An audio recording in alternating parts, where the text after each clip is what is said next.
Oh, right, and we're all good.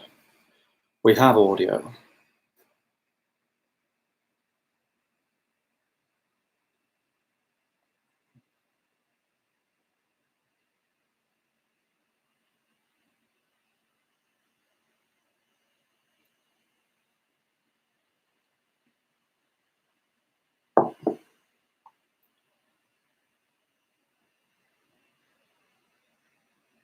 Janik, is that a frowny face?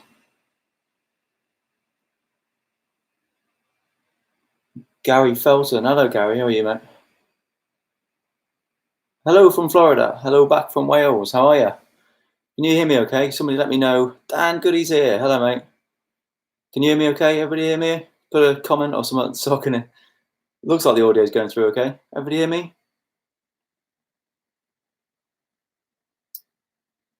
Denise Cooper. Oh, that's Dennis, isn't it? The double N for Denise. Hello, Dennis. Good, great, fantastic. Yeah, well, good. We can all hear. So anybody's got any questions, street photography related, or just wants to have a chat, just chuck your comments down, and we can have a laugh.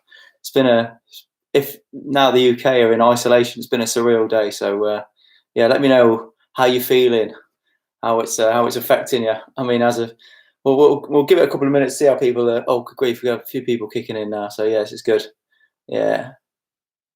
Yeah, everybody can hear me. Brilliant. There, I can relax now. I've not set it up all wrong. David Harrison Ward, love your vids, but just having my tea. I better put you off your dinner, mate. I'm trying to get the mic out of the way a little bit because it does take over the screen, so it's done it. City Street, how did I dent my X100V? Okay, so anyone that's watched the live chat I did the other day will know exactly what happened. Let's grab the camera. Okay, so there we go. So that's my X100V. Very sadly, got a ding in the top of it. But if you've seen what happened to it, you'd actually be really impressed. This had a capture plate on the bottom of there, and the capture plate was clipped to my belt, which I had a hiking bag. We were trying to do landscape photography with just 35mm. I was with a few friends, and one of these anchors, I think they're called, Peak Design anchors, was on the capture plate and stopped it from clipping in properly. So I let go, started walking, and it just slid out and hit a rock. So yeah, I was sad at the time, but apparently that's got character now. Apparently that's got character.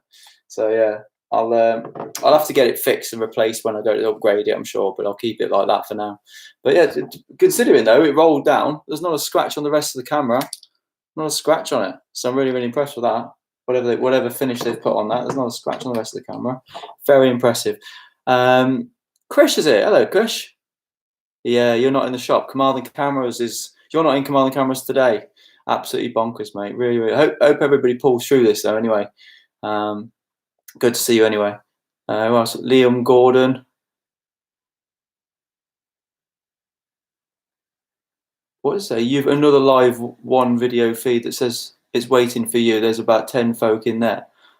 Oh, I don't understand why that is. I did press something initially wrong. That's why there was a bit of a delay. So, yeah. So what I thought we'd do, have a bit of a chat, have a bit of a laugh. Any questions anybody's got street photography related, or anything really, just a bit of a laugh, bit of a distraction. So fire away. Anybody's got any questions, and I'll see if it's hard to try and read this and try and keep looking at this camera as well. But Salvtex with us again. There's loads of people popping up. Liam Gordon. Cheers, Liam. Good to see you. Yeah, so Nick Matthews, with all this time on my hands, I'm looking at doing a bit of film photography, a good time killer. Do you know what? Film photography is fantastic, and if you've got the stuff already, obviously, if you've got to order anything from Amazon or anything like that, you're kind of buggered, but with the delay of stuff. But if you've got all the stuff in, I mean, I've got developing tanks over there, so hopefully this week I've got plenty of time, so I'll be able to do a video showing my film developing. So that will be a bit of a laugh, that. And I'm not actually that confident in developing film myself because I've only been doing it about 6 months. So I don't want to come across as a know-it-all because I don't really know what I'm doing myself, but it's dead easy. Once you get the hang of it, it's dead easy. 5:45 in Australia. Cheers, Jen. Good grief. Good to see you again. Good to see you. Lisa Bradley's back again. What is a good camera for landscape and street photography for a beginner? Any camera. Just get used to the camera. don't let the camera be a factor. Really, just get used to it. Just get used to the one lens. Just get used to the one camera. Just get used to knowing the camera. There is no such thing as a bad camera these days. So you can buy anything, and it's going to be perfectly fine for landscape photography and street photography. Obviously, with street photography, I prefer a smaller camera. Smaller, lighter camera's not going to get in my way. But definitely for the landscapes, anything really. As long as you understand any camera, you can get the best out of it. You understand its limits. Always understand the camera's limits, and you should be fine. We've got loads. We've got Steve Fizz, Stephen Williams. Hello, Stephen. Dan G. Fly. Good evening to you, mate. David Dooney, Dudes Photography. How long have you been doing landscape photography? Not long, about 3 years. Not long before I did my YouTube channel, actually, because if you watch back at my early videos, which I strongly discourage you do, they're dreadful. So hopefully you'll see a development. My early landscape photography was terrible, and that's why I wanted to do my channel, just so I'd, well, one of the reasons. That and my friend's charity. But yeah, so landscape photography, just pretty much 3 years. And that photograph there, that black and white there of Triffon. See this one?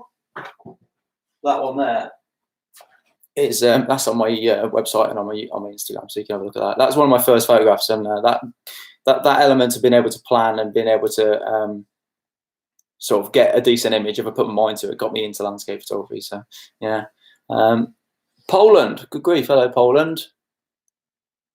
How are you passing your time now that I can't get out doing street stuff? That's from Richard W in London. I've got to be honest with you, for now, I was working very, very late last night because I got a customer that went into a bit of a panic mode, as we all did, when we knew that the business was going to close. So I stayed really late last night, so I didn't get in until like 1:30 this morning. So I had a lie-in this morning, but after that, I live in the country, so I can go for a walk. There's no restrictions there. I can walk for about 2 hours without seeing anybody if I wanted to. So I'm lucky in that respect. I appreciate it. I don't want to come across as insensitive to a lot of people that are going to be watching this that are perhaps locked up in apartments and stuff like that. So I know how lucky I am. So yeah, today we went for a bit of a walk with the baby and my girlfriend and stuff. So we did a bit of a shop. Shops are allowing you to go in. To be honest, I live in a village that's relatively quiet anyway. So yeah, I'm lucky. I'm hoping to do a bit of 1 or 2 photography projects here or something, if I can work out how I could film my screen at the same time as do this. So yeah, there's a few things I want to do with my YouTube live while we're all off. So let's stay positive and say we can keep each other sane. But yeah, if I can figure out how to record the screen as well as do this and get the mic, I wish I had a wireless mic. I don't have a wireless mic. Then I could probably do something over there, so we could sort of have a bit of a laugh doing an actual little project. Would be good. You could try Nick and Trick Supplies. I had a delivery a couple of days ago. Nick and Trick Supplies, I've never heard of them. That's from Wear Loose Picks. I've never heard of them. Nick and Trick Supplies. If anybody, that's a UK-based company, I imagine. So if yeah, so we've got a few people from all over the place. So yeah, cheers for that question, Richard. Yeah, cheers Wear Loose Picks for that. I've never heard of them. Hi from Malta again. Martin Agus was with us yesterday. So far, we are not forced into isolation, but things are tough. Keep safe. Yeah, you too, buddy. I mean, yeah, the isolation over in the UK is far more relaxed, really, than I think it should be. But yeah, there's still people. It's very, very confusing as to who can go to work. So 1 or 2 of my customers are very close to actually going into work because they feel like it's a bit of a grey area with the government not being clear enough. But yeah, I'm lucky that one of my clients has actually said that I can do some social media posts for them from home because I've got lots of photographs that I've done, so I can do some social media posts for them and keep myself busy. So they're going to pay me a very, very, very basic sort of income just for a couple of weeks. So that's a bit of a relief. Obviously, it's not enough to get me out of trouble by any means, but I'm going to say it's not something I wanted to do because obviously when I started my YouTube channel, it's just to meet people, have a bit of fun, and improve my photography. But I'm going to have to set up a Patreon or something like that. So and like an online thing, whereas if people want some sort of advice with editing, that sort of thing, so email me or drop me a text or Instagram message me if you're looking for any way of improving your editing or anything we can do via Skype or via this sort of platform, then let me know and we'll sort something out.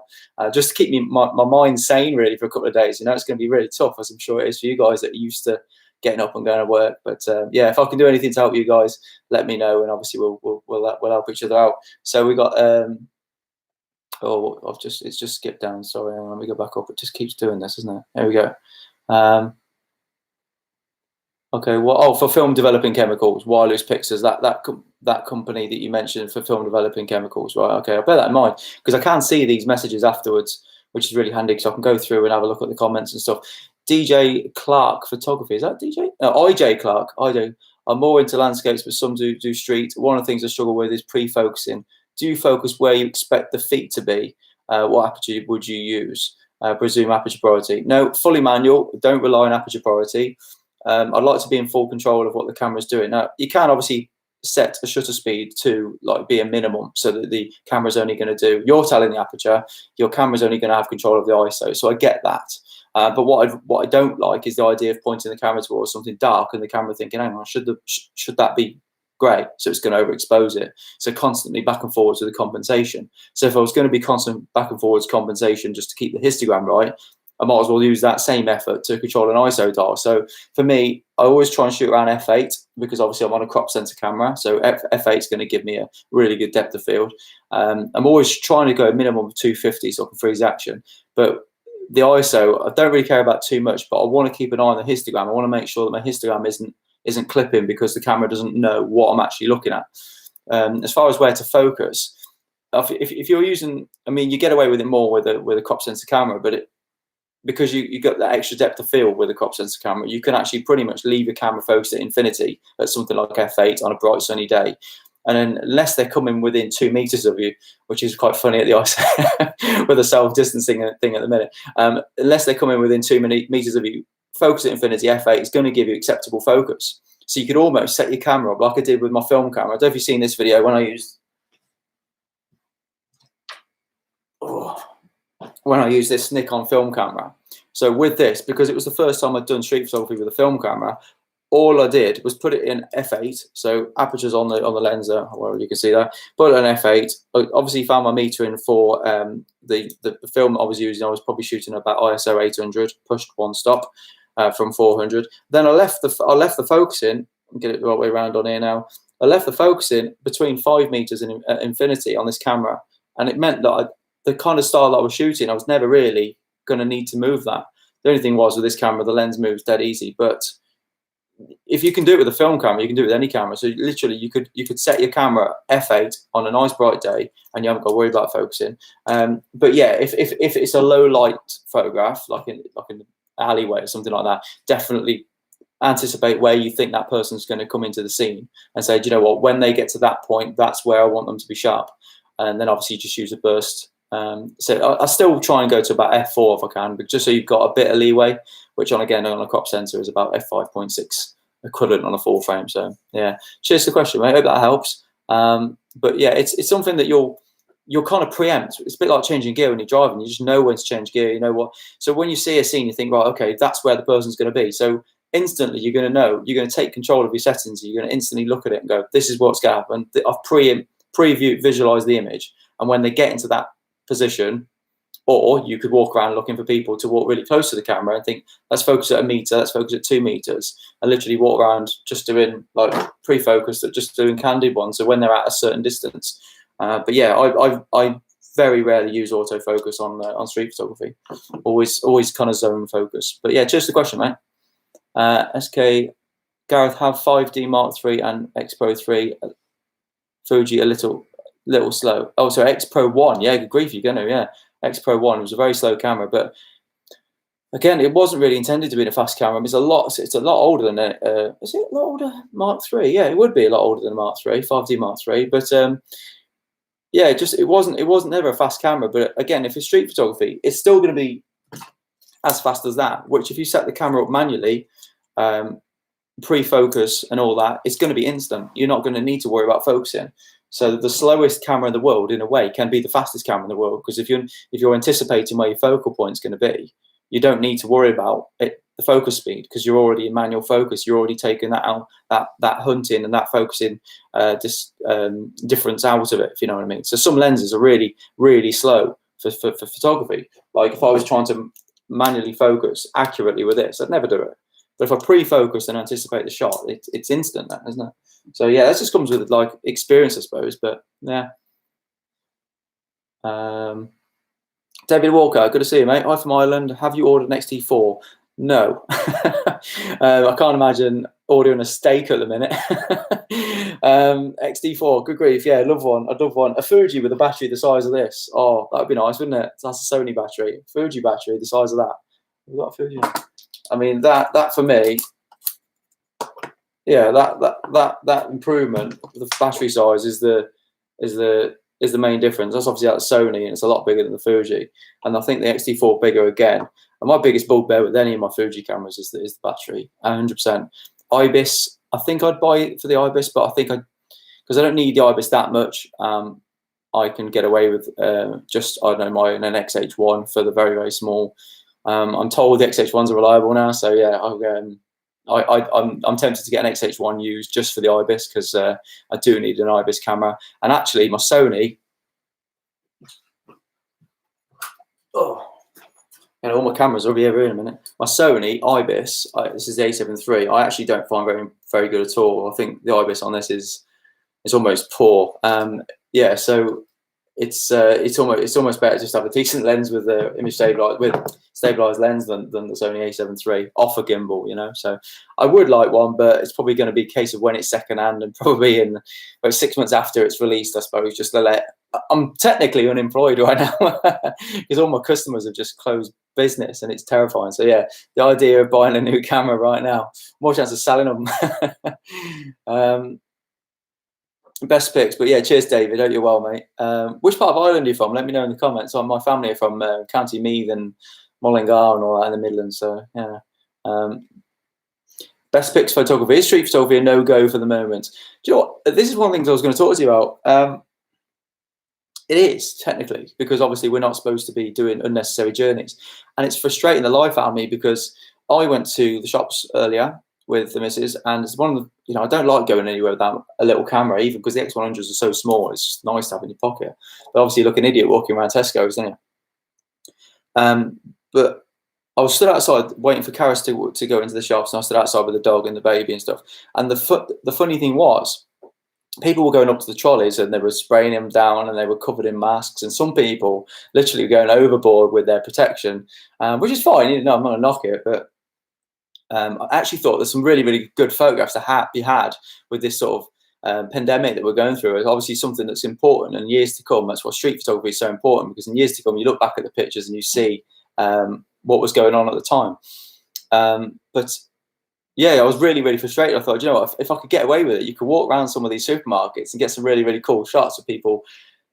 Some of them are over the top, aren't they? It's quite comical what people are doing to protect themselves. And although not to take the mick, I think it's a real shame that I can't go out on my camera and get some of these pictures, because it's really, really irritating. I know that if you could walk around London or something like that, and you get some incredible pictures with all these the over the top protection that people are going through. So yeah, it's very frustrating and sore subject. I'm upset that I can't get out of the camera right now. So that was from Best Picks. Cheers, Best Picks. Gary Payne, what's your favourite place to do street photography? At the minute, it's London, because I don't know, I just can't help but just get there and just feel excited. But I did go to Manchester with Gary Goff a while back, and that was fantastic. Really, really enjoyed that. But anywhere really that you've got good light, good shadows, and you're feeling in an excited mode, you know, as long as you're feeling excited, you're going to find a photograph anywhere. I'm sure if you go out with, you know, without the camera, if you walk anywhere, you're going to see shots. If you're into street photography, you can go anywhere and see, oh, that'd be a great picture there. I really like the light or whatever, like, or I like what that person's doing, or look at the juxtaposition there. So, yeah, you can always get a good picture anywhere. But I went to Dubai a while back, probably about 2 years ago now, and I really enjoyed the souks, the markets out there, and they were really, really quirky because of the way people dress. So I'm looking forward to going to somewhere like Vietnam, that sort of thing, where, you know, as long as it's traditional, as long as, the only thing with Dubai was when I got back and I looked at all the pictures, even though they were all wearing the full original attire, they all had them Apple earbuds. So every photograph had, like, they looked like they were in proper attire. And I look back at the pictures like, oh, I hate that now, because they've all got this modern technology, which in a way I suppose is quite good that it's yeah, it's kind of new and old. But yeah, but to be honest, and it's anywhere that's not Swansea. I really struggle with Swansea. But yeah, cheers, Gary, for that. I hope you're well, mate. City Street, worst piece of advice anyone has ever given you about street photography. Bit of a bugbear I've got is this whole argument that street photography is only street photography if it's this. Now, while I suppose that to a degree is technically right, because obviously people are saying it's more art, it's more fine art, it's more I don't know, if a person's very, very small figure in a scene, then it's not street photography. Well, to me, I think it's like saying what is and what isn't art. You know, some people like this style of art, some people like that style of art, some people like painting, some people don't like. You know, so I think it's frustrating when people discourage other people to say that's not street photography. What you've done is this. And to be honest with you, it doesn't really matter as long as you're out and it's candid and it's live and it's happening. You're documenting something honestly. To me, that's all it needs to be. And yeah, and when people start criticizing like the balance of a street photograph or the editing of a street photograph, or as long as you're happy with it, that's what gets to me, is when people say things that aren't fair. Like, you know, it's your work, you took it, you were happy with it, you liked it, you've seen the composition. And when people discourage people for doing that, that really drives me nuts. I think everybody should be a bit more sort of open, a bit more friendly towards it.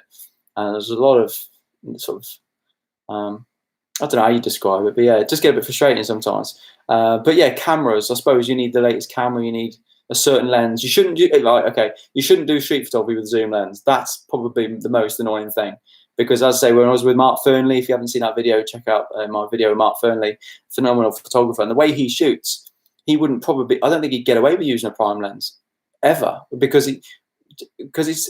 his photography is so varied. You know, one thing you'll be doing one style, the next thing you'll be doing something else, where I tend to put my feet where the photograph's going to be, and he can't always do that.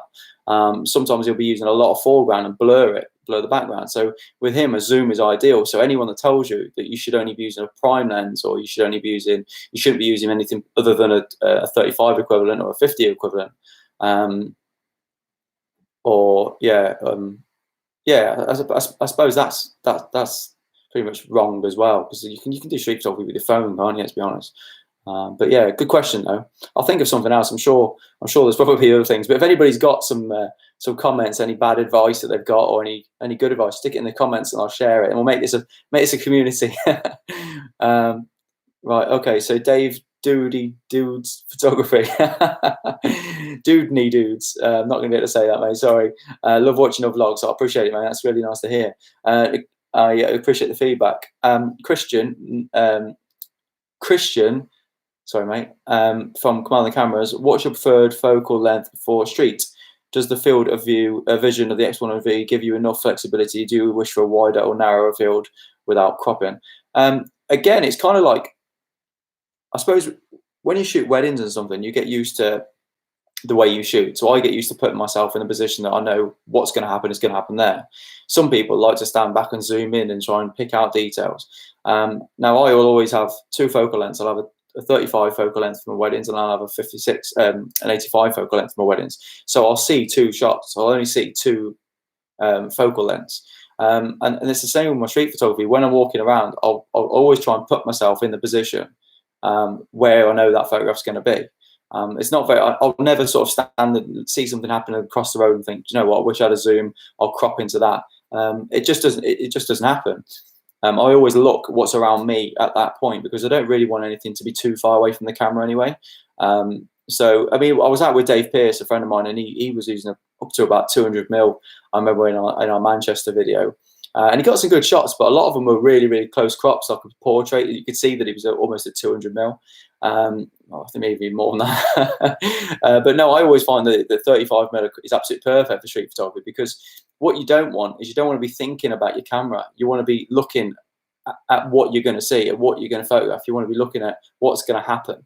And if you're thinking about what focal length should I be, where should I be on my lens, that's distracting you. So the reason why a lot of photographers will use prime lenses is so that they set the camera up exactly how they want it to be. They know what the depth of field is going to be, they know what the shutter is going to be, and then for the most part they know what the focal length is going to be, so they know where to put their feet.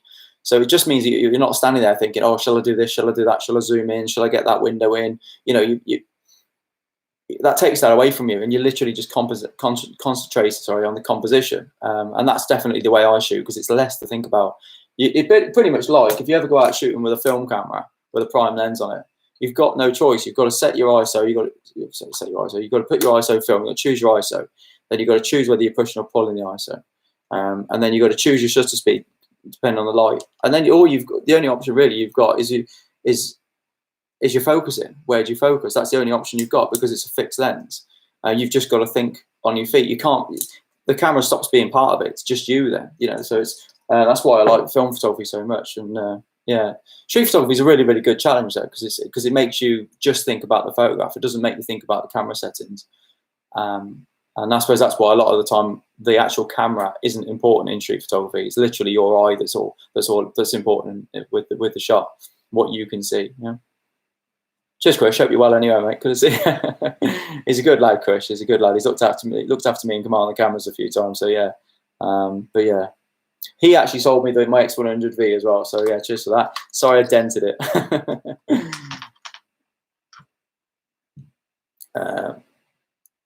Valerie Drew, hi from Montreal, Canada. Fantastic. Montreal, I had a friend from there.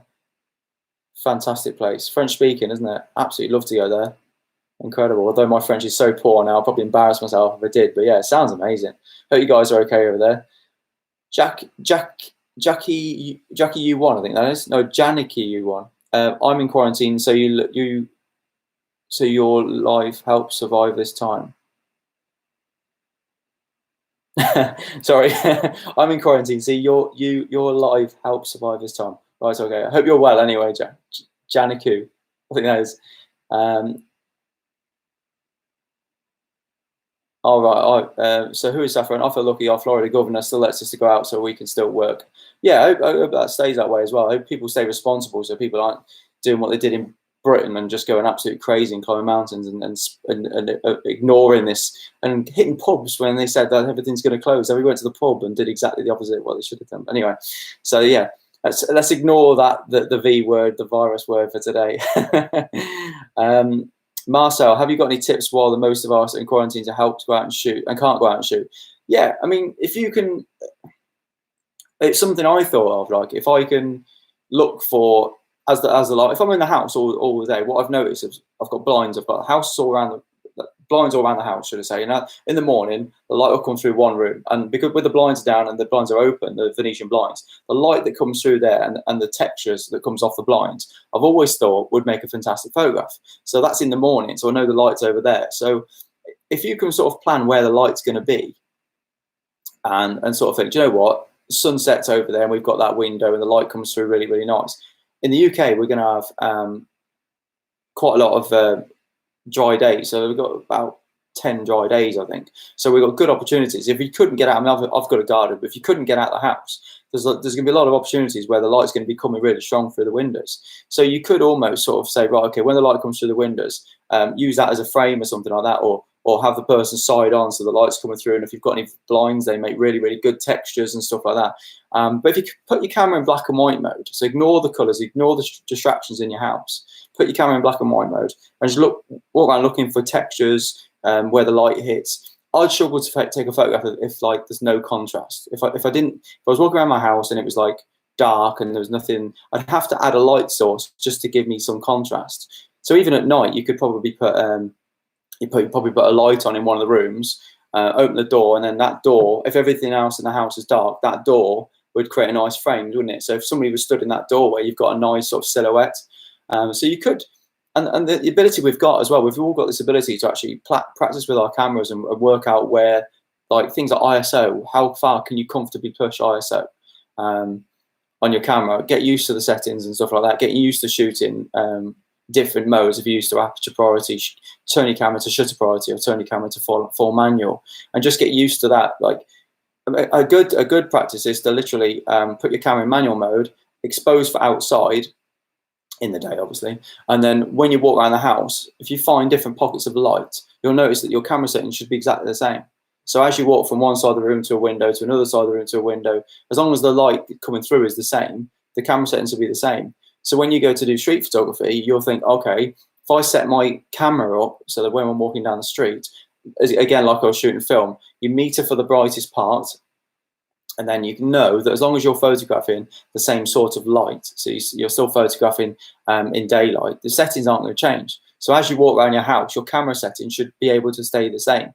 You should be able to take it out of full auto or out of whatever priority mode you're in and think, okay, just put it in manual, meter for that. So what's important? Shutter speed. What's not important really? ISO. So let's get 250th of a second on the shutter speed. ISO, say, should aperture say like f5.6 or f8, and then just get the ISO to the right on the histogram, and then just walk around the house by each window and just see, hang on, that light is pretty much the same on every window. So it just means that you've got that confidence when you hit the street that you're not going to be thinking, oh, have I got to change my settings now? Or, you know, you're going to be more confident in leaving the camera in manual mode. Yeah. It just means that if I shoot a wedding, I can set my camera up in the room, meter for the light, and then no matter where I go in that room, the camera settings are going to be the same. Same as street photography. I always tend to leave my settings at say like 1/500th per second, f8, and then every now and again, if the light's gone behind a cloud or something, I'll check the histogram. But it just means that there's less interaction with your camera. That's the way I look at it anyway. It keeps it simple. Hope that helps anyway. Tim Scanlan. I can never say your name, Scanlan, even if I'm from South Wales. Good to see you, man. Sorry I'm late to the party tonight. Thanks for doing this, helping us keep sane. Yeah, it's a difficult one, isn't it? Because yeah, the idea of just being, I'm having to ignore it really. I'm actually more scared about what's going to happen after 3 or 4 weeks if we come out of this isolation thing. You know, marketing, anybody. I mean, we're all going to learn huge lessons from this, and it's going to develop a lot of my customers have already said, well, I've pretty much told them that they're going to have to change their strategy for marketing, and hopefully that's going to be good for a photographer or a designer, because it means that so many companies that were blasé about this whole marketing and not spending money on photography, they're going to be looking, oh, hang on now, it's difficult times now, we need to market the company. So it could go one or two ways. You know, it could be a case of, yeah, photographers are going to be inundated with work because everybody's panicking and wants to market, or it's going to be a case of everybody's saving every penny because they haven't made any money for a month or so. But yeah, it's going to be scary times, but I'm sure we'll be fine. Daniel Goody, good man. Really, really like Daniel. Good to see you, mate. Please stay at home, people. NHS needs you to stay indoors if you can, or this could go on for longer. Exactly right, mate. Stay indoors when possible. And yeah, Daniel works at the pharmacy department, don't you? Just like my missus does, but he's based in London. He's been on, this chap's been on a few of my videos. You were on the last minute panic video, weren't you, in London as well? So really, really nice guy. Check out his Instagram actually, Daniel Goody Art, I think it is. Check out his Instagram. He's a good lad. Dan J Fly, loving my X100V. As a sufferer of social anxiety, I can't even walk through a city on my own for some reason. Getting out of this camera has cured 12 years of anxiety, life changer. That's brilliant to hear, actually. That's brilliant to hear, because a lot of people, not just talking about street photography, but it's really, really nice that how photography changes people's lives. People are scared to go outside or whatever, scared to interact and scared to do anything with the camera. And street photography and landscape photography is really, really good, because I know a few people that haven't got the confidence, but through the photography they've met some really, really good friends, and they actually turn out to be really good photographers, and that gives them confidence, and then they look forward to going out and they look forward to talking about their work, they look forward to sharing their work. So yeah, but the X100V, like I say, because you enjoy using it so much, because it's such a nice camera to use, you always want to get out as much as possible. So that's really, really good to hear. That's definitely, I'm glad to see that text, that message on here. So if nothing else, that's a really, really good thing to see. So yeah, appreciate that. Thanks, Dan. And I wish you the best, mate.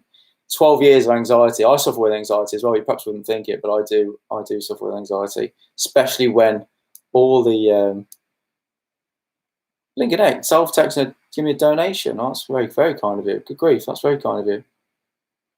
Wow, that's very kind of you. Thanks, mate. I appreciate that. It's gone again. The text messages keep flying past. So I'm trying to do them all. I'm trying to get through them all. Obviously, I don't want to do another 3-hour chat like we did the other day. I couldn't believe that. Wow, flipping! How many comments are there? How many comments? Good grief! I'm not going to get through them all, am I? Otherwise, it'll be another 3 hours. Right, flipping heck. Podgy's here. Good to see you, Podgy. Wow. Well. Sorry if I right. Okay, yeah, Lisa Bradley. Sorry about that. I've noticed some YouTube photographers that use a lot of ND filters, and I wonder if they are necessary to produce outstanding photographs. How much gear do you carry with you when you're out and about? Actually, well, you mentioned that. This is quite funny. I was going to show you this. This is obviously a filter from Case. I haven't opened it yet, as you can see. So I was going to open this, and just to show you. So Andrew from Case very kindly sent me this because I mentioned that I wanted to do landscape photography with my X100V because we wanted to try and keep our bags as light as possible, and he actually sent me a polarizer. Look at the size of the box though. Just thinking about it, the box is about 15 times the size of the actual. Let's see if we can get into it. The actual polarizer. So there it is. Oh, official opening. I've never done a. There you are. Case polarizer. They're tiny. 49mm for the X100V. So that will go on there, hopefully. That will go on there. Oh, there you are. Perfect. Polarizer on the X100. I can now use that for landscape photography and all that malarkey. So I wouldn't use a polarizer for street photography, but it's nice to have. I think it adds. Krish, if you're still watching, correct me if I'm wrong, but does this now make this weather sealed now that I've got this on there? Because Fuji still haven't sent me the weather seal kit for the X100V, but does this polarizer make this weather sealed? I'd like to know that. Case also sent me an ND grad. Now I've asked for this, I'm going to buy this. So this is a 0.6 grad. So they've sent me that as well. So that's good of them. But yeah, thank you very much, Andrew from Case Filters. This is not an advert. He hasn't asked me to mention that at all. That's honestly, it just felt like I did have to. But ND filters, yeah, definitely. ND filters, there's certain things you can't get. I don't think you can get. You have to get in camera. So polarizer, as I just mentioned there, you have to have a polarizer in your arsenal, in your kit bag. You have to have a polarizer. Obviously, depending on what you're shooting. Street photography, no. I probably would never use a polarizer for street photography. This has actually got an ND filter bin built into it, an ND4, so I wouldn't need to carry an ND for that. The only reason I'd use that is if I was doing any panning shots of bikes or something like that, or if I was using this camera for landscape photography, which I can now do because of its weather sealing. You can obviously do slow motion for waters and stuff like that. And if you can see the picture in the background with these two, one, 2, 3, 4, 5, 6, 7, 8, 9. 9 of them pictures have had ND filters on them to slow the water down and stuff. So yeah, I wouldn't get mad with filters. I think you can get away without grads, but you do need a polarizer and you do need solid NDs. Good ones though, don't buy cheap ones. I hate my cheap ones. I've got some resin format high-tech ones and they drive me nuts because they just don't clean and they scratch dead easy. And that's why one of the reasons, again, not to be an advert, but that's one of the reasons I've gone to Case, because they don't scratch, so they last forever. So yeah, but yeah, definitely you do need filters, but you don't go nuts for them. Just get the trick with filters is just to get used to the ones you've got and just know how they work. You know, don't buy loads because you'll end up, if you bought like a set of filters, which I've got a few sets of filters, you end up with like loads of filters you're never going to use. You always have like a go-to ND8, and ND8 is a great filter because that's good for your waterfalls and stuff like that. And then you'll have like a big stopper or something like that, or you'll have something, and pretty much you can get away with just them. But if you look at photographs and think, well, those are the photographs I want to be able to create, so what filters do I need? And then just get one, or just get one or maybe two. Don't go out and buy loads because you'll end up just using one. I use my ND8 and I use probably a little stopper the most. I never use the super stopper. I don't even know why I've still got it because I actually bought that for a job. So it did make commercial sense to buy that one. But yeah, ND8 and a little stopper or something like that. But yeah. But send me an email if you want any filters, and I'll get you a Case discount anyway, because the Case do give me a discount. Yeah, ND filters you do need, especially with video. You need them because you need to try and get the slower shutter. But not Gareth Williams, good to see you. Word up, Gareth. I'm down the road in Cardiff Airport, by Cardiff Airport. I read that. You in Cardiff Airport. Currently self-isolating. Well, it'd be good, man. I don't think we've ever chatted before. Gareth Williams from Cardiff. But yeah, good to go out and do, if you're into street photography, do a shoot 2 Gareths. There's a few from Cardiff that follow me, so we'll have to do a Cardiff shoot, but you're okay. Anyway, self-isolating day 1 in the UK, and I think a lot of people are struggling already. Valley Drew, we're allowed to go out too as long as we stay 1 meter from people. 1 meter? Good grief, we're 2 meters. But even 2 meters feels weird because my missus can't even see her parents. It's weird. Dennis Freeland, I live in the edge of countryside, and today the local cuckoo walk was full of people and dogs and horses, so maybe just going to go and change from an urban street to a rural street. Yeah, but if you go out early, surely it's not that bad early or late in the evening or something like that. I mean, I know a few woodland walks, and I actually wanted to do a vlog this week on woodland walk, but it's not a woodland walk that people will actually use. It's woodland walk that I know of, but there's not really a path. And I was a bit worried that people are still going to give you a load of you should be staying at home sort of thing, even though it's through my garden, so to speak. You know, it's yeah, I'm not even using my car to get there, so it's a difficult one because I don't really want any abuse for doing it. Really weird times we're living in right now, isn't it?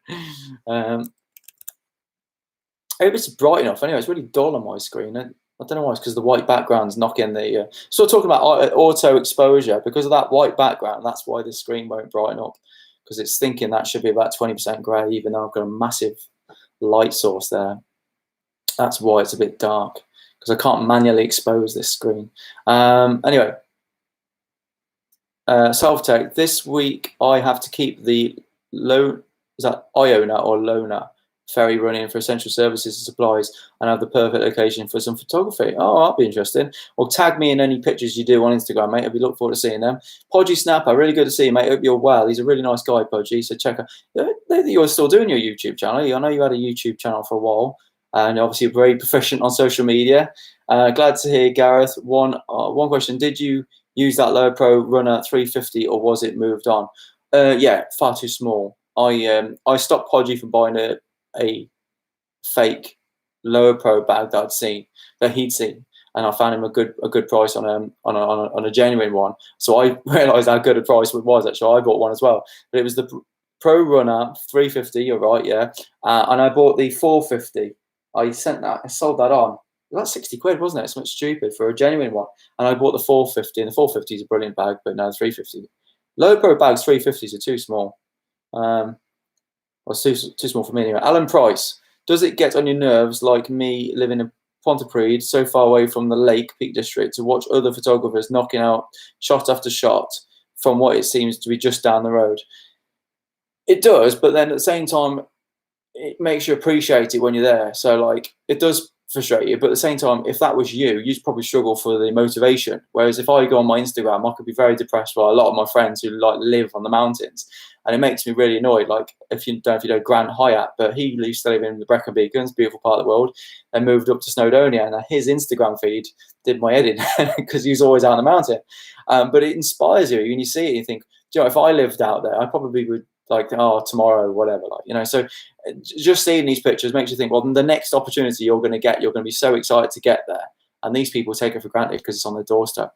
Because I've got like the Gower, I've got Brecon Beacons and Pembrokeshire pretty much on my doorstep, all within sort of an hour, half an hour, and I take that for granted. So, well, not now, I don't, but normally I would. So yeah, it does. I know what you mean, but yeah, at the same time, it annoys me when I get there, and especially the Lake District, and it rains. Yeah, somebody will go like the week before or the day before, and it's beautiful, and they get perfect conditions. That's frustrating, but it's like golf. If it was easy, you wouldn't play, would you? Valley Drew, yes, city and street photography editing would be great. Yeah, we'll do that. Yeah, I will do that. I'll do that this week because we've got plenty of time. So I'll do a video editing, some street photography. But I will warn you, one of the things I love about my Fuji cameras is that I can edit a street photograph in like 30 seconds.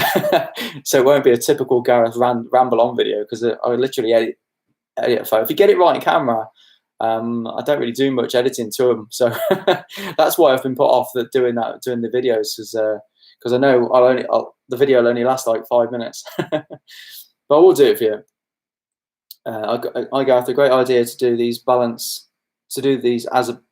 I'm not very good at reading unless it's white writing on back screen. I can't read it. Hi Gareth, a great idea to do these. Hey, it's got brighter. A balanced two things as a balance. Oh, as a balance of things, right? Okay. Keep some sense of normality. I really enjoyed your live sessions a few days ago when I needed to focus and I had some. Oh, really? Keep focusing. I had some symptoms. I hope they went. I hope you're all right now. But yeah, I'm doing this so we can all sort of have a laugh and forget about it, because it's so easy to put the news on and or social media, and every time I put the news on social media, it's like, why did I do this? It's driving me bonkers, and there's so much fake news, there's so much scaremongering. And if you see videos of people suffering as well, it's horrendous, isn't it? So, Evening and Gareth. Well, that's from Mike Boohaka. Really, Mike Boohaka. That's a fab name. Good grief. Yeah, great to see you, Mike. Thanks for that. Rich Moyle. Evening, Gareth. Spent the day in the dark room printing off some old street stuff. You got a dark room at home, have you? Ah, see, I hated the dark room at college. I only ever did the dark room at college. I never got on with it. But the dark room I've got now, which is like a Patterson tank. Do you know what? I think, because I've had a tidy up. Let me see if I can get it.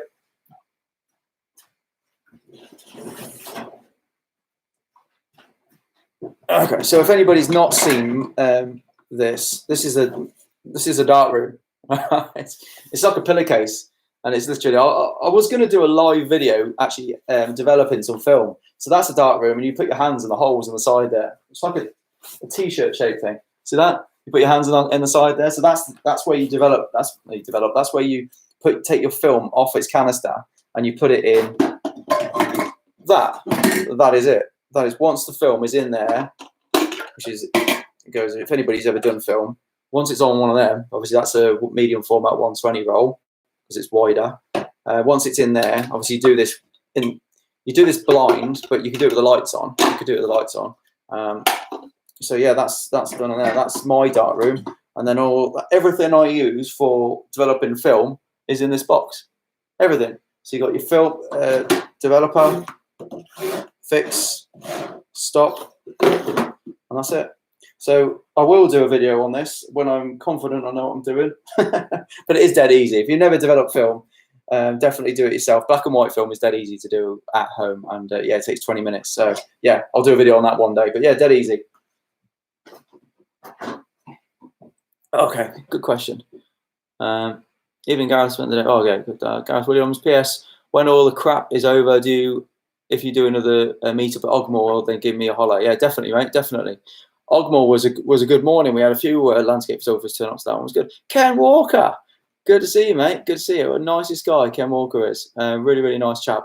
Somebody I met through Facebook. Never met the guy, but seen his work. He's a great landscape photographer. And then I followed him for a while. Eventually reached out to him to sort of say, we're doing a street walk in Oxford a couple of weeks ago. So if you haven't seen that video, check out that video. And Ken Walker and his mate came on that, and really, really nice guy. I did meet you at the photo show, actually, didn't I? I did meet you at the photo show. Really, really nice guy. Great landscape photographers. Check out his Instagram. He's a really nice guy. Darren Knight photo, a really, really nice guy as well. he's on YouTube, Darren Knight, isn't he? So yeah, check out Darren Knight's YouTube channel. I've only tried street photography once, and it was terrified me. I think I've seen that. You were with Tim Day, am I right? I think you were with Tim Day, someone like that. Anyway, I think I've seen that. You did a video, didn't you? I don't know why it terrifies me. It was actually somebody that messaged me before I did this live saying that they can't for some reason do comments, and they said if I could talk about fear of street photography, that'd be ideal. And I don't really suffer with the fear side of it at all. I just enjoy it, and I'm more than happy for somebody to come up to me and say, "Sorry, mate, you just take my photograph. What do you think you do it?" Now, that doesn't worry me, but I appreciate a lot of people are really intimidated just by the idea of that. So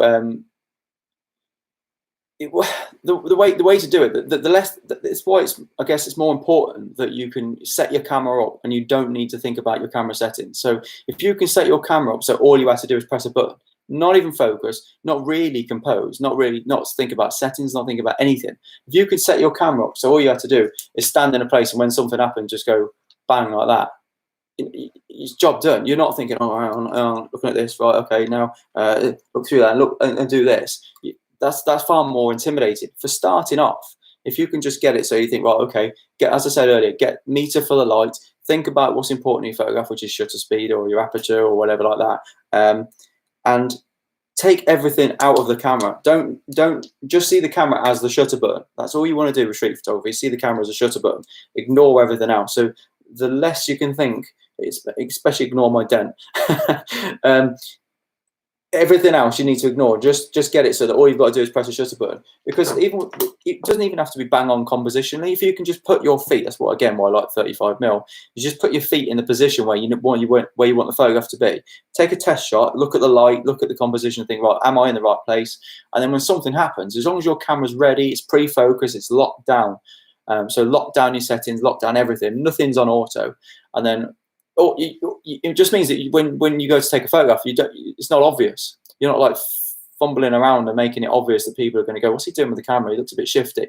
So the least you can do with your camera as you're taking the shutter button, as you're hitting the button, is the better. You won't struggle with it. It's just literally so easy. It's just like next, walk off. You're not looking irritating because you're nervous about it. You literally just got to press the button. Yeah, or use your iPhone. A lot of people do this. I could not imagine doing this, but use your iPhone and then plug in the headphones, and you can use the cable release or whatever like that. What's it called? To answer the phone call, that button will take a photograph if you go into camera mode. I can't stand using my phone as a camera for street photography. It just doesn't happen quick enough for me. And yeah, I've tried it a few times. It was going to be a video once, but no, I can't stand it. Knowing my luck, I'd miss the best photograph I'd ever take because I'm using my phone. But yeah, just keep it simple. You'll be all right. You'll be all right. But good to see you, Darren. Appreciate the question, mate. Joseph Cleaner's here. Good to see you, mate. Good to see you. And then that's Kleiner. Joseph Kleiner. The A and E's the way around. DNN Photography. Hi, Gat. I'm a cab driver and I'm still working, taking key workers to work. Keep my camera with me, taking photographs for a very young channel. Started with street photography, but has come documenting COVID-19. Well, if you can do that, if you can document the COVID outbreak, I think that photographs are going to be really, really important. And if you know that you can get your camera settings so you're not like pausing to miss anything, if you can nail that, I think you're going to get some really, really interesting and important photographs. But yeah, I'm really jealous of that because I'd love to be out with my camera a lot more, and I just know that I'd be in trouble for it, and I know, especially with the YouTube channel, I know I don't want to encourage that, I don't want to encourage that. But yeah, if you're already out and about with your camera because you're a cab driver and you're getting away with it, then yeah, I'm jealous. Nick Matthews, I can really recommend using Zoom. Our photo groups have set up a Zoom group. It's a great way to keep contact face to face over the internet. Yeah, a few people have mentioned Zoom. There was another in the other group, in the other chat we did. Somebody mentioned another one, Mighty or something it was called. That looks really good. But yeah, definitely keep your friends active as well. Like give them a nudge and sort of have some live chats with your mates and stuff like that. It's really, really important. We do what I do with the photo nerds. I do WhatsApp calls with the photo nerds. So it's really, really good to keep in touch with people. So yeah. Jeff Files, these live chats are great. Cheers, Jeff. Cheers, Gareth. Now the time to improve my wildlife photography when I go for my one walk. Wildlife photography is something I'd probably struggle with because I haven't got the patience. And I wouldn't know what I'm photographing. I think somebody'd say, oh, wow, this is a so-and-so. I'm like, I don't know what a bird from a bird. So, although we do have some really, really cool robins in our garden. So I could probably do I really want a 100 to 400 Fuji lens so I can do some pictures of our robins because we get some fantastic robins in our garden. So yeah, that would be awesome. I'd like to do that. I hope there isn't a lag on this video because there's a lag my end. It's really annoying. Alan Coles, me too, Darren. So do you two know each other? Because Alan's used to do YouTube as well, didn't you? So I wonder if you two know each other. Kush B, stay healthy, stay at home, mate. Stay safe, mate. Yeah, you too. Hope you're all right. The family's all right. They do know each other. Stick to the mountains. Yeah. No pressure there. You'll do it, Darren. One day it will just twig, mate. You'll do it. You'll get out of the camera and you'll just realise that. I mean, if you're not YouTubing as well, if you're just going out with the camera, it should be easy. Just act like you're doing it professionally, like you've got a reason to be there, and people look at you and think, or look at the person, look through them. So if you don't look at the person, so you preempt the photograph and you see what you want to happen. But if your eye contact looks past them, look at the building behind, sort of look duck and dive as if you're trying to look around them, they'll normally think, oh, he's just waiting for me to pass. And especially if you've got a camera that doesn't make a noise when you hit the shutter, they're not going to notice. You're worrying over nothing. Don't worry, honestly, you're worrying over nothing. You'll be fine. Give it a go. everybody should give a go street photography. It's a good laugh. Mark McGregor. Going to use this time in the house to learn Lightroom and Photoshop. Any tips for a real beginner? P.S. Previous experience is just using filters on my phone.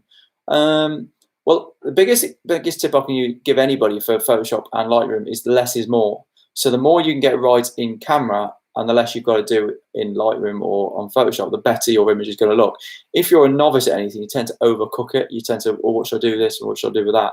And what you'll notice, I mean, especially with my photography, I look back at my landscape photography, I over-process so much before. I used to over-process, and now literally, that's what I said earlier about my street photography. You get it right in camera, look at the histogram, look at where your light wants to be. It's the same with landscape photography. Look at what's important with the light, and then when you get back, if you give yourself 10 seconds to edit that photograph, literally using sliders as to the minimum, 10 seconds, and then step back from the photograph, edit another one, or edit something completely different, and go back to it and think, what's glaringly wrong with it? You know, just minimum tweaks. Don't go nuts with it, because you'll get carried away and then it'll look over processed. And in my opinion, I'd rather an under processed photograph than an over processed photograph. So yeah, definitely take baby steps. I'm conscious we're getting up to an hour as well, and I'm probably not even halfway through. But yeah, cheers for the question, Mark McGregor. Hope you're all well. APMX5. Your tips on camera settings and composition are really helpful. More instructional videos. I'd like to, but I don't want to patronize anybody. So when I'm doing my street photography videos or my landscape videos, I tend to shy away from the more patronizing videos, because I appreciate that a lot of people watch my channel that know how to use a polarizer, that know why I'm using a certain exposure. And there's a lot of channels out there that are dedicating their time to being a lot more instructive. And I kind of don't. I've got a lot of friends who are very, very good photographers that watch my channel, and I'm pretty sure they would shy away if I stopped. And I want to be able to see people physically, face to face, that watch my channel and give me nice feedback. So I am a bit worried about doing sock egg videos, if you will. So apologies for that, but it's a difficult balance to find. I have thought about it, and I actually thought about doing a video of literally basic, slow down, one video, just a basic video for a beginner, just to see how I got on. But yeah, I'm probably rubbish at it as well. I'm probably rubbish at teaching, so I don't know. Yeah, but yeah, thank you for the if there's any questions or any things that, you know, just anything you want me to feature in a video, let me know, and I'll happily do it, as long as I know somebody's going to watch it. What's Alan Cole's? But you can get an HS1 for 699 new. What's a HS1? HS1. I can't think what HS1 is. I don't know what HS1 is, Alan. Sorry, mate. Art lover. The more you tell us, the foggier my brain becomes. Oh, grief. Sorry, mate. Sorry. It'll keep it simple. Just learn your exposure triangle. I presume you're talking with street photography. Learn your exposure triangle, and then once you understand that, all you're going to do is look at a photograph and go, what's important to the photograph? Everything else takes a back seat. Is it shutter speed? Is it depth of field? What is it? You know. So as long as you keep it simple, it's really simple, if that makes any sense. And I think that's why I emphasize so much that if you get your camera settings right, and you don't have to worry about the camera settings, and it's literally just a case of what do you like, then photograph it. Don't worry about it. You could leave your camera in full auto and do the same thing. I know some Fuji X photographers actually shoot full auto program mode. So there's nothing wrong with that. It's just that I like the ability to come back and know that when I look at my photographs in Lightroom, I know what the settings are going to be. I know what to expect. You know what I mean? I don't want to come back and go, oh no, it thought that black thing should have been grey, so it's wildly overexposed. So it's used a 10,000 ISO and a 25th of a second. So I like to tell it. This is what you're metering for. You know, this, I'm in control. There's no errors. When I get back to the photographs, there is no errors, other than might be crap photographs from my part, but there's no errors, you know, no technical errors. And that's what I don't want, especially with a wedding. You know, if you're photographing a wedding, you'd need to know that when you came back, that the photographs are going to be sharp, they're going to be in focus, you've got that control, you know. I hope that makes sense. What's a Canon SH60 SH? Is that one of them small, tiny ones? It's not a bridge camera, is it? I think I know it. I don't know that. You'll be fine, mate. Look at your cameras. Look at the photographs you like that you've taken, and look at what you don't like, and then learn from what you've done in the past and think, I like this photograph because of this, and then just go forward from that. Just it will come. The more you shoot, the easier it gets anyway. That's an absolute fact. I know it's a cliche. Everybody says it. The more you shoot, the better you'll get. 100% true, though. 100% true. If you went out every day, by the end of the week, any anxiety or any inhibition or any worries you had at the beginning of the week are going to have gone by the end of the week. So that's a fact. So yeah, my first street photography videos were crap. My recent ones are a lot better. So that's testament to that. Alan Watson, a really good photographer as well. Check out his Instagram. Actually, he's a really nice guy. Birmingham based, don't you? Because I've seen one of your pictures is very similar to mine. Hi Gareth. So currently shoot street on an old DSLR. Want to upgrade to a more compact camera, but there are so many options. What's your recommendation? Street photography, 100%. Not necessarily an X100V, but an X100, 100%. I'll never be without an X100 camera. It just depends again on your focal length. If you find that all your photographs are taken around the X amount, whatever that mark was, it might be that you're used to shooting at 18mm. It might be used to shooting at 50mm. So, but what you could do with this is you could put a teleconverter on it. So it could be 28mm, or you could have a 50mm equivalent on there, I think. And then, yeah, I just wouldn't. I can't recommend them enough. And they're a joy to use, and they're lightweight. So any camera that's lightweight and that you enjoy using, that's the way forward. But obviously, if you haven't bought it, you ain't going to know it. But yeah, definitely, I love the Fuji system. I think a lot of people love the Fuji system because they're excited to see the photographs. They're excited to see the colours when they come back. They like the tactile feel. So even if you went for something like one of the XT bodies where you've got like obviously the ability to take the lens off, you're just going to like the tactile feel of it. You're just going to like the way that you can change them up. It's just nice experience, you know. So yeah, but you can actually. I mean, yeah, you want a new camera. I wouldn't want to do street photography with a Sony. I just don't like using it. I don't know why. I just don't like using it. I know it's obviously a more powerful camera and a better camera than the Fuji, but it's I just enjoy using the Fuji. So yeah, and that walking. If I did a 10-hour walk around London or something holding this, I'd hate it by the end of the day. This thing, it could go on a wrist strap and I don't even notice it. So yeah, it's brilliant. Where are we? Right, okay, yeah, that was Alan Watson. Cheers, Alan. Yeah, check out his Instagram. Nice guy. I take my camera to work with me, so I'm able to do a bit of street photography. Oh, well, yeah, I don't really do any walking when I go street photography. When I go to work, I park outside my office, so I can't do that. I was always jealous of these people that work in the cities, in London and stuff like that, and they get off a train, and every day they're on the train. Just imagine the portfolio you'd have of 10 years working in the city. But yeah. Dan Flight, I can't remember the Fuji X100 enough. Can't recommend the Fuji X100 enough, but the X100F is still a steal. Flipping 100% agree with that. Dan J Fly saying the X100F is a steal at about 400, 600 quid. They are a phenomenal camera. Ignore any sort of focus issues or anything like that. People saying it doesn't have the tilt screen and it's not as sharp as this one at f2. But with street photography, you're going to be at f5.6 anyway, and the ISO on it's fantastic. It's just a stunning camera for the money. Like he says, 400, 600 quid. The X100 F is just incredible, and you're going to get me all emotional now because I still miss mine. I wanted to keep it actually. I wish I didn't have to part X it. I wanted to keep it because it got me into my street photography, you know. So yeah. Mike Adams, once the corona is sorted, it would be great to do a London photo walk. Definitely, mate. Follow me on Instagram and you'll be able to see when I'm doing that. I'm actually doing workshops as well now, which I've only just started doing. I'm my first workshop inquiry a couple of weeks ago. So I've decided that people think I can actually teach them enough about street photography to offer a workshop. So if anybody wants to get a group together, 3 or 4 people, we can do a photo walk in anywhere in the UK. I'm gonna offer them in Europe as well, but I need to know what I'm doing a bit more before I do that. But yeah, it's going to be good. Who is Seraphin? Seeing all the makeshift sign for restaurants closed across Orlando saying we are open for takeaways, quite interesting for street photography. Yeah, it is. I mean, there's restaurants that we see that they've kind of redesigned their restaurants to make it more of a takeaway place. It's crazy. So yeah, there's some really, really quirky. If you walk around with your camera or your phone, there's some really quirky shots you can get. Definitely, we're living history at the minute, so there's definitely some. I have another Swansea comment. There's some pictures that we're going to look back at 50 years time, and they're going to be in the history books. And you could have taken that photograph.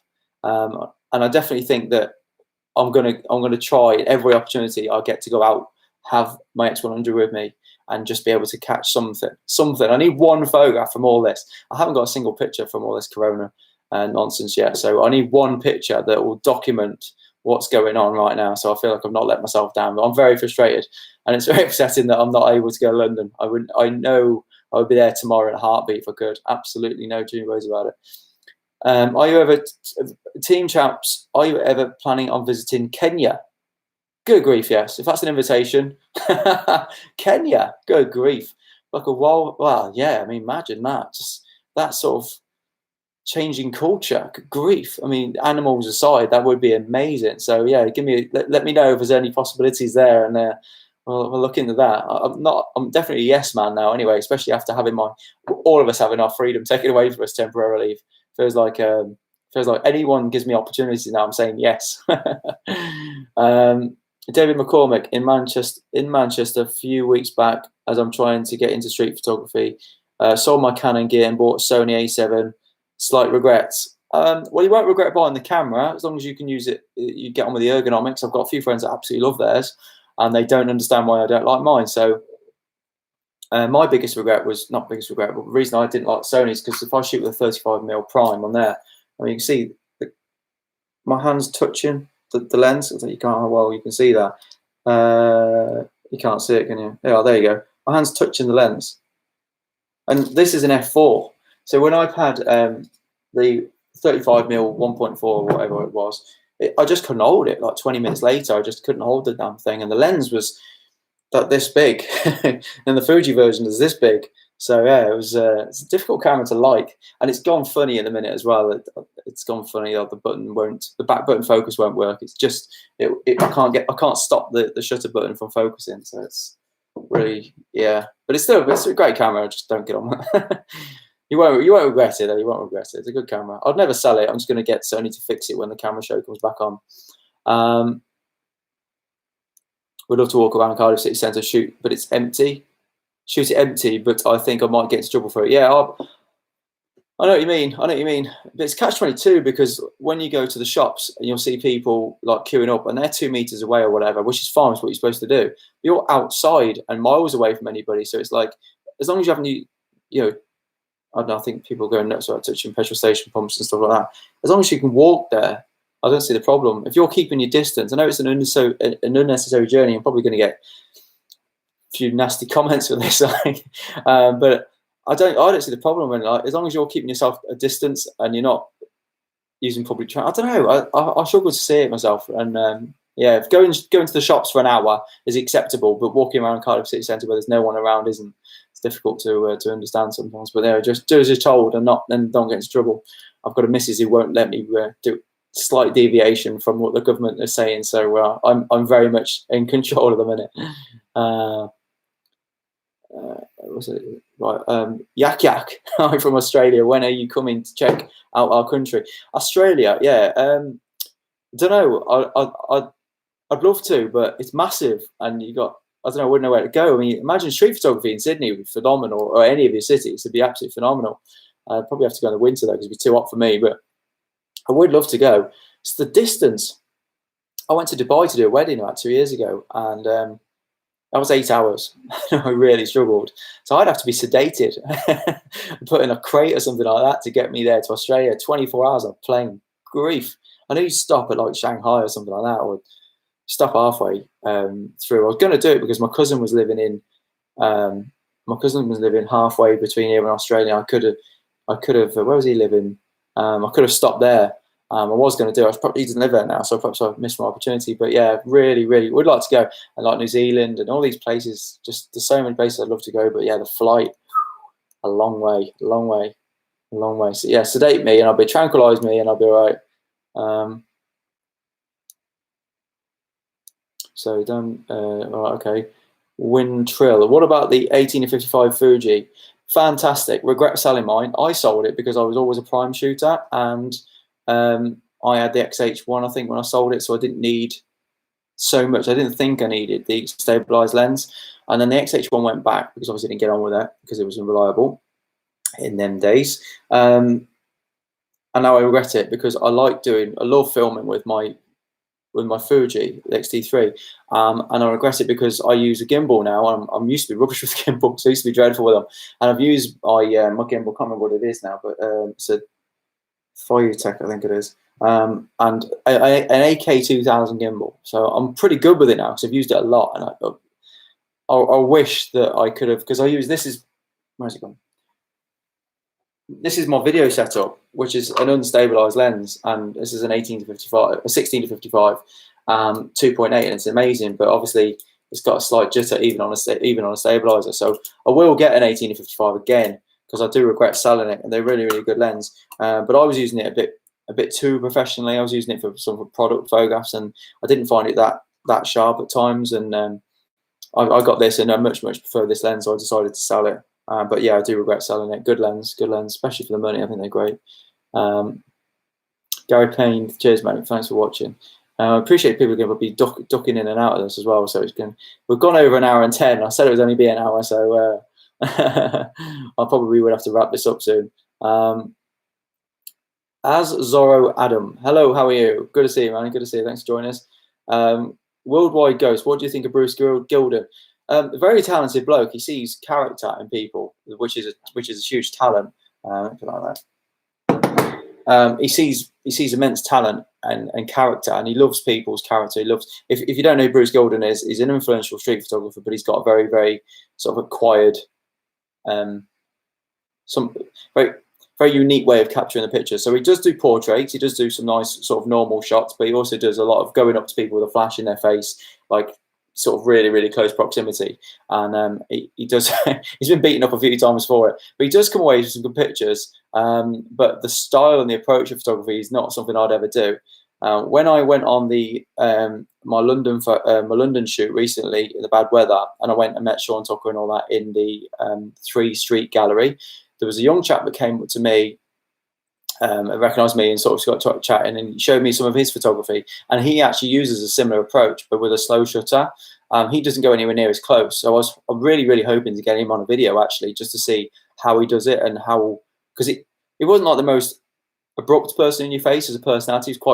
He's quite introvert himself, so it was really surprising to hear that was his method of photography. I would never do that. I'd like to do it for one day just to see what sort of results they get. I don't think I'd struggle with it, because I think I'd literally just go snap and leg it. I wouldn't hang around. But this guy was actually saying that if somebody says, "Have you just taken my picture?" he would just say yes and be really honest. So it was plausible that he was that honest, but I'd be like, why would you do that? I would definitely say no. I've seen a picture of the building or something. But yeah, he's really honest. So yeah, he's a really good photographer. But yeah, Bruce Gilden, Mr. In Your Face, like, yeah. Right, Wayne Trail, what do you think of street photography YouTubers still going out at this moment? Honestly, I mean, as I just said, I struggle to stay in myself, and I think we're missing a treat as far as some of the images, some of the important photos. I know we've got the news, and I know it's all being documented. I get that, but it's just, as an artist, as a creator, you feel like somebody clipping your wings is just terrifying. I mean, that's why I want to do this YouTube live, because it's just, the idea is just terrifying. It's not in me. I've never been restricted. I've always worked for myself. I've never been employed, so I've never had any restrictions. I can do what I want. So this is really difficult for me, and I don't blame them really. But at the same time, I know it's not what you're supposed to do, and I know, you know, we want to nip this in the bud, and people are dying. Like, you know, this is serious. But I know how difficult it is, and I'd love it if I could wear like an invisibility cloak and run around London grabbing some street shots, like, or not even in the city, but just like shopping. As I said earlier, people go shopping, and I see one woman who was literally, she had like a motorbike outfit on, and then the motorbike mask over, and then some sort of bandana, and then she had the surgical mask as well, and then she had a rubber gloves, and she was trying to get £1 in the trolley outside one of the shopping centres. And it was just hilarious. I was stood there with the dog and the baby waiting for the missus to come out of the shop. I thought, what a fantastic photograph. She looked really funny, and I just think you don't have to go to the city centre, but there's definitely opportunity. So I can't blame them. It's just irresponsible, I suppose, going out when you've been told not to. You know, we've been told not to. You really have to just bite that bullet, don't you? So it's a really hard one. I mean, yeah. Adam Zorro, Adam, how old are you? 34, 56, or 100? Neither. Let's just leave it at that. You have to guess. Okay. How do you make Tim Binder? Oh, Tim, you did a blog write-up on me, didn't you? That was interesting. Tim Binder. I think you're based in America, aren't you? You did a blog write-up on me and Chris Sale once. That was really kind of you, writing about my videos. So, thinking of the X Pro 3 as a purchase? Question mark. Yes, I am. I really, really like it. I'm not very happy with some of the pictures I'm seeing on some of the YouTube groups, some of the Facebook groups of it. But I think give it 18 months. When it comes down in price, I'll buy one just for street photography, because the X Pro 2 was my favorite camera to use. If I wasn't worried about the size and weight and I was only going out for a couple of hours, the X Pro 2 was just a stunning camera. I just loved it. There was just a few things I just didn't like. I just don't like that little screen on the back, I think, and the price. It was just, certainly with the feedback that I've seen from people's cameras, I definitely want one, but only for street photography. I can't use it for my work. But yeah, if that was the case, I'd be buying a Leica anyway. I'll be buying a Leica film camera anyway. So yeah, but yeah, I really would like one. I'd like one. I really would. I think I'd really like it because of just the way that you can't chimp and stuff like that. And they are beautiful cameras. I know I'd like it. DNM photography. I use my Canon M50 with its 15-45 kit lens for street photography. Love to get a point where I can upgrade though. To be honest with you, you don't really need to. I mean, I've got obviously that camera. Where is it? I don't know where it is. I've got that camera. I've taken 1 or 2 pictures. I don't find the lens particularly sharp, but it doesn't need to be for street photography. It's a fantastic sensor. The images are brilliant. They're really, really nice colors, really nice depth. It's far too small for me to use as a camera. It doesn't have the ergonomics or the buttons or the dials. But the actual camera, if you set that up in advance, it's brilliant. A really good camera, especially if you can get a prime on it. I don't know if they do primes for that, as in like I know they do a 22. I think, yeah, they do a 22, so that would probably work okay for me, because that would be about 22, would probably be about nearly 30, wouldn't it? Nearly 30 mil equivalent. So yeah, it's a good camera though. It's a great sensor in it. It's a great sensor on it. So I don't think you necessarily need to upgrade it, but it's just the ergonomics. If you don't get on with the ergonomics, then yeah, I couldn't use it for street photography. Worldwide Ghost, it's a mad time for sure. It is, mate. It really is. Nikki Folks, good to see you. Good to see you, Nikki. Dedicated follower of my channel, aren't you? Another 3 hours of entertainment. No, it won't be 3 hours. It won't be 3 hours at all. I promised myself it'd be an hour. It's already 1 hour and 20, so I'll have to wrap it up soon anyway. But so yeah, if I have to go, guys, I do apologise. I've actually got some work to do tonight, so while we're clutching at straws, any opportunity to do any work, it's obviously got to come as a priority. So yeah, as I'll mention it again, guys, I'm going to have to start a Patreon or something like that. So if any of you guys want to support the channel, support me. Obviously, I've got no income whatsoever. First time in my life I'm unemployed, because my customers are all shut down for the foreseeable future. So any help from you guys, like on a one-to-one, what do you call it, like an online sort of tuition sort of thing, if I can help any of you guys in any way, shape or form, just give us a shout and we'll sort something out. So yeah, that would be very, very grateful. Nick Robinson, newbie question: should I buy a clear filter to protect my lens or not? Some say yes, some say no. I'm not a fan. I'll tell you why. Because the other day, here it is. I'll tell you I'm not a fan, but this is the UV filter I bought for. It's a Hoya one, so it's a good one. I mean, I'll say it's a good one. It was 15 quid. It's a Hoya one. I presume they're good. So I bought it for the X100V so that it was going to be weather sealed, because I went hiking and doing some landscape photography with this camera, and I wanted to make sure that if it did get splashed or anything like that, then yeah, great. It was going to be fine according to what I've read online. I had a cheap polarizer as well, because I couldn't get the case one in time. And I was under the impression that was going to be enough, and that was fine. But when it fell off, I don't know if you know that when it fell off my thing, can you see that dent? When it fell off my catcher plate and hit the floor, there is actually evidence that this, which was on the front there, has got some slight scratches on it. So when it dented the top of the camera, it actually fell. You're not going to be able to see that, but there was a slight scratch on that as well. So that protected the lens. That definitely would have probably buggered the lens. No two ways about it. So that did protect the lens. The only thing was, when I was choosing, obviously after that, and using that as just a weather sealer, when water was splashing over this, when I was near like a river, I just couldn't clean it. It was just constantly like, when the camera went cold, it was steaming up on the inside, so I constantly taking the filter off and cleaning the back of the filter, if you know what I mean, because a few of the photographs I took are just unusable because of the condensation at the back. So if I hadn't have had that lens on, even though it wasn't really raining or anything like that, I would have probably had them photographs would have came out. And I've had that before. So UV filters, for me, have caused a few problems like that. So like you're looking at the front of the lens, you think it's clean, so you snap away, and when you get back and look at you take the thing off and you realise that it was all condensated on the inside of the filter. I don't know if that's because with mirrorless cameras or with certain cameras that they actually generate a bit of heat and the heat gets trapped in there. I'm not sure why it is. If anybody understands that, then let me know in the comments. But yeah, if I do motorsport, I photographed like a rally event a few times, and I photographed a few like mountain biking events. And if I'm using a big lens, then I'll always have a UV filter on the front of that, because I don't want to take the chance of a stone hitting the front of my lens. So that's the reason for that. But no, you'd have to spend a lot of money on a UV filter. They just are not constantly wiping them. It's just, I don't know, it's hard to say, because you want to protect your lens, don't you? Well, you know, yeah, I buy one, but to keep in your bag in case you need it, but don't use it all the time is my answer, I think. Use it when you need to.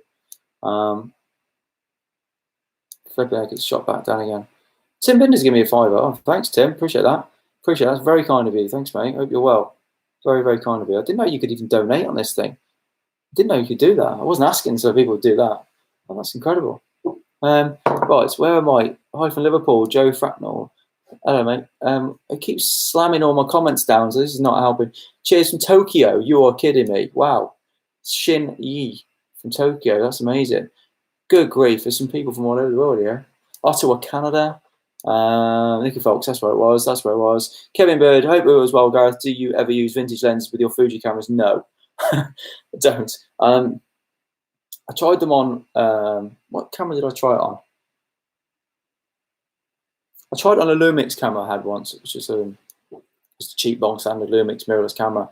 And I didn't, even with the focus peaking, it wasn't accurate enough. I mean, the focus peaking might be more accurate now, so I might get away with it. But no, I don't.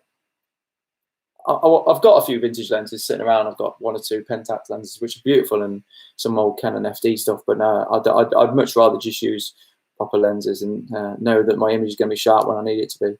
But I can see the fun in it. If there's no pressure on the photograph, then yeah, there's some really, really quirky old lenses that give us some really awesome effects. So don't take that as a don't do it, because obviously it's horses for courses. I probably would like to try some of the effects that you get with some of like the Holga lenses, the old cheap lenses, and some of the stuff that you can get with. Ottawa, Canada, AP photo. Wow. I'll be over to Canada one day, please God. I'll be over there. Michael Creedon, gotta go. Kids to feed. Cheers for watching, mate. Derek Clark, love your work, mate. Expat from London, now live in Australia, Queensland. Wow. Oh, wow. London to Australia. That's got to be a transformation. I wonder how. I'd be scared about doing that. I know a lot of people. Brits, what do they call it? Brits abroad as well. No, that's not when they transfer themselves from different countries. That's just. Oh, I'd be scared of doing that. Leaving all your family and stuff. Hope you're well anyway, mate. Yeah, Worldwide Ghost, F8 and be there. Very, very good expression. And good thing to remember, if you set your camera up at f8 and focus infinity, you can pretty much get a shot, depending on how close you are to the foreground subject, that actually replicates as it was if you were stood there. So f8 and be there is a common expression in street photography. Young Gun, hi. Hi, Young Gun. Worldwide Ghost, more like 3 or 4 months, or I hope not. Dallas Penner, hey man. Greetings from Turkey. That's Mehmet Yuga Ots Ikin. Oh, that's not right. It's never going to be that. Good to see you anyway. Chantal Wong, hello from Washington, D.C. I'd love to go to Washington. I'd love to. My girlfriend's been, so it's very unlikely. But I'd love to go there. It really does look a cool place. Imagine the street photography opportunities there, especially them big columns you guys have got over there. They look really, really cool. Yeah, maybe one day. Cheers from Tokyo. Yeah, good to see you, man. Joseph Kleiner, this must be a difficult time for you. Wish you only the best. Hang in there. Yeah, it is, mate. It is. Especially now, technically unemployed. I have to hope the government sorts us out pretty soon, because it's a scary thought. I'm not selling anything. I've got nothing to sell. Kato Michael Line, is that Lean? Is Norway the last country who get the Fuji X100V? I don't know, they're massively in demand though. I spoke to Fuji when I dented this, and I've got a few Fuji company, and when I spoke to them and said, how quick can I get a part for that? And they're still trying to sell them, they're still trying to supply, so I've got no chance of getting any parts. So yeah, it's massively demanding camera. Rightly so though, when you get it, you're going to love it, so you're worth the wait, so don't worry, you'll be worth the wait. That Cape Breton guy, is that your YouTube? Joseph Kleiner, by the way, I'm that Cape Breton guy. Assume there was Japanese, can't speak English last time, but Shinny, I do, just so you know. Right. Worldwide Ghost, I was in the pub the other day, then closed at 9. Imagine that, being kicked out at 9 o'clock from a pub, that wouldn't go down well, would it? Full high street was closed today. Yeah, scary stuff. So well, I feel better knowing that the high streets are closed. That means I'm not missing any street photography opportunities, am I? Because it's all closed. What we'll do is we'll wrap it up in 5 minutes, so I'm not going on another 3 hours, because I know what happened last time is I got to here and just got a second wind. And I'll do another live towards the end of the week as well. So we have a bit. If you guys think of something, and I'll try and find a way of filming my screen so we can do like a project or something, so I can see what's going on and do a bit of editing live or something like that, and try and find a way of doing that. So we can do something productive as opposed to we actually learn something, you know. Which photographer influences you today and in the past? Street photography wise, Mark Fernley is a huge influence. Love Sean Tucker's work. I love Josh Jack's work. There's a few guys that I follow on Instagram. I'm not really good with names. 6 Street Under, I think, is another one. He's a really, really good photographer. And anybody basically that thinks outside the box but still keeps the images sort of looking quality, clean and simple. And I think storytelling is important in a photograph. But sometimes that's like just being there in the right place at the right time. But no, anyone that I tell you what, anyone that's travel street photography, I find amazing. So if it's in a place that I'm never going to see, like India, I'd love to go to India, because I've seen I think it was an X100V video actually. A guy did a promotional video, I guess, for Fuji, and that was in somewhere like, I think it was in India. Wow, the colours of that would just make you want to buy a ticket there and there. That was amazing. That was, to say influential, because I suppose that's inspirational, isn't it? It's different, but yeah, I mean, the way he saw the compositions was nice as well. I think photography's like art. It's like any sort of art, isn't it? People do things differently. So when you see something, it's doing something with light or a composition that you think, oh, do you know, I never would have thought of that. And it's really, really always exciting to see. You think, well, I want to create an image like that. I want to know how they saw that scene and thought, you know what, instead of looking around, look down or look up, or, you know, let's get a different vantage point or something like that. So when I see people doing different vantage points, I always find that inspirational, because it's always, you're out and you're excited, you're in the city, and you're distracted, and it's very easy to forget the prospect of climbing some stairs and looking down, or, you know, that sort of thing, you know. I'm not very good with names, so I struggle to give you any names. So apologies for that. 90 minutes from Snowdon here in Telford. Discovered Tryfan last week, missing the freedom. Tryfan, one of the most beautiful mountains in South Wales, so North Wales. If you weren't here, guys who weren't here earlier, that's Tryfan. One of my pictures. That'll be on my Instagram. Yeah, beautiful, beautiful conical shaped mountain, absolutely phenomenal. And somebody got stuck on there the other day. I heard on the news, somebody got stuck. Come up from Birmingham in his jeans and t-shirt and trainers and got stuck climbing it. So yeah, helicopters come out and got him.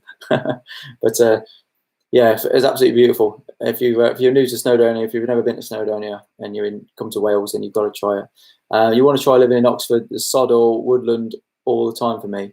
Well, I enjoyed the street photography in Oxford. I think it's like anywhere. If you live there, you don't really appreciate it, do you? So yeah, you know, I can't imagine struggling with Oxford that much. I think the architecture probably would make me struggle, because I like new, modern, crisp sort of modern architecture, and I think that would I'd probably struggle if I didn't have the balance of old and new. But yeah, I mean, you've got London not far anyway, yeah, so it's not far. What's this now? It says Or as the drones fly photography, let's give Gareth a like spike at 2020 for stopping our boredom. A like spike, I like that. I've never heard of a like spike before. That's good. Thanks, man. Appreciate that. I'm glad it's entertaining. Anyway, Lisa Bradley's back.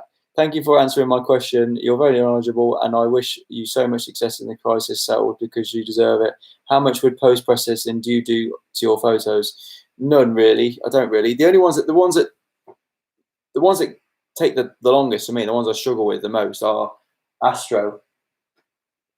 They're the ones, the Astro photographs. They're the ones that take the time. I'm not very good with that. I don't edit Astro. I mean, Alan Wallace, if you follow his channel, phenomenal, and he sells presets as well. So he's in the same boat as me. So if you can help Alan out, jump over and buy one of his presets for editing Astro photography. That is probably where I probably spend about 45 minutes editing a photograph. I've got friends who will literally spend hours, even days, editing photographs and masking and dodging and burning. I just don't do it. I literally try and get it right in camera. I'm very close to 99% of the time applying a Fuji profile, be it Acros or Classic Chrome or Pro Neg Standard or something like that, and then literally I just probably just lift the black and whites a little bit, and that's it. I'll do a video on it. I'll show you. I don't really do any editing.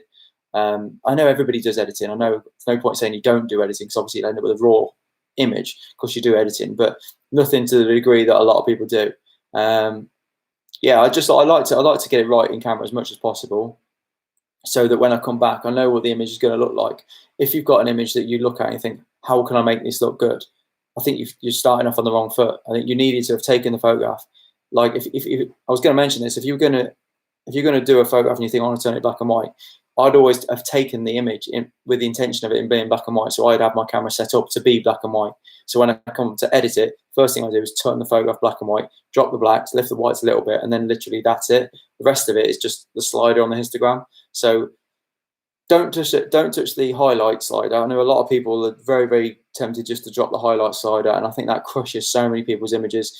Don't lift the shadows on your. We're talking Lightroom here now.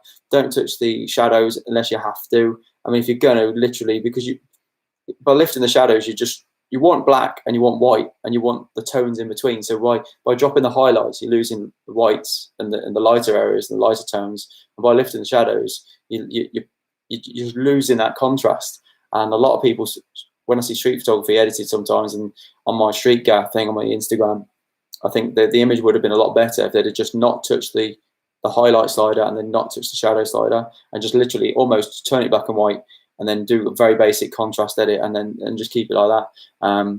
But yeah, the less with editing, less is more for me. I'm a commercial photographer, so if a customer wants an event or something photographing, they normally want it right there and then so they can have the picture straight away for publishing or for social media or whatever. So I don't really have the luxury of doing any editing for them anyway. I'm not that sort of photographer. I don't really do a lot of editing in my commercial work. So yeah, I try and work really, really fast like that.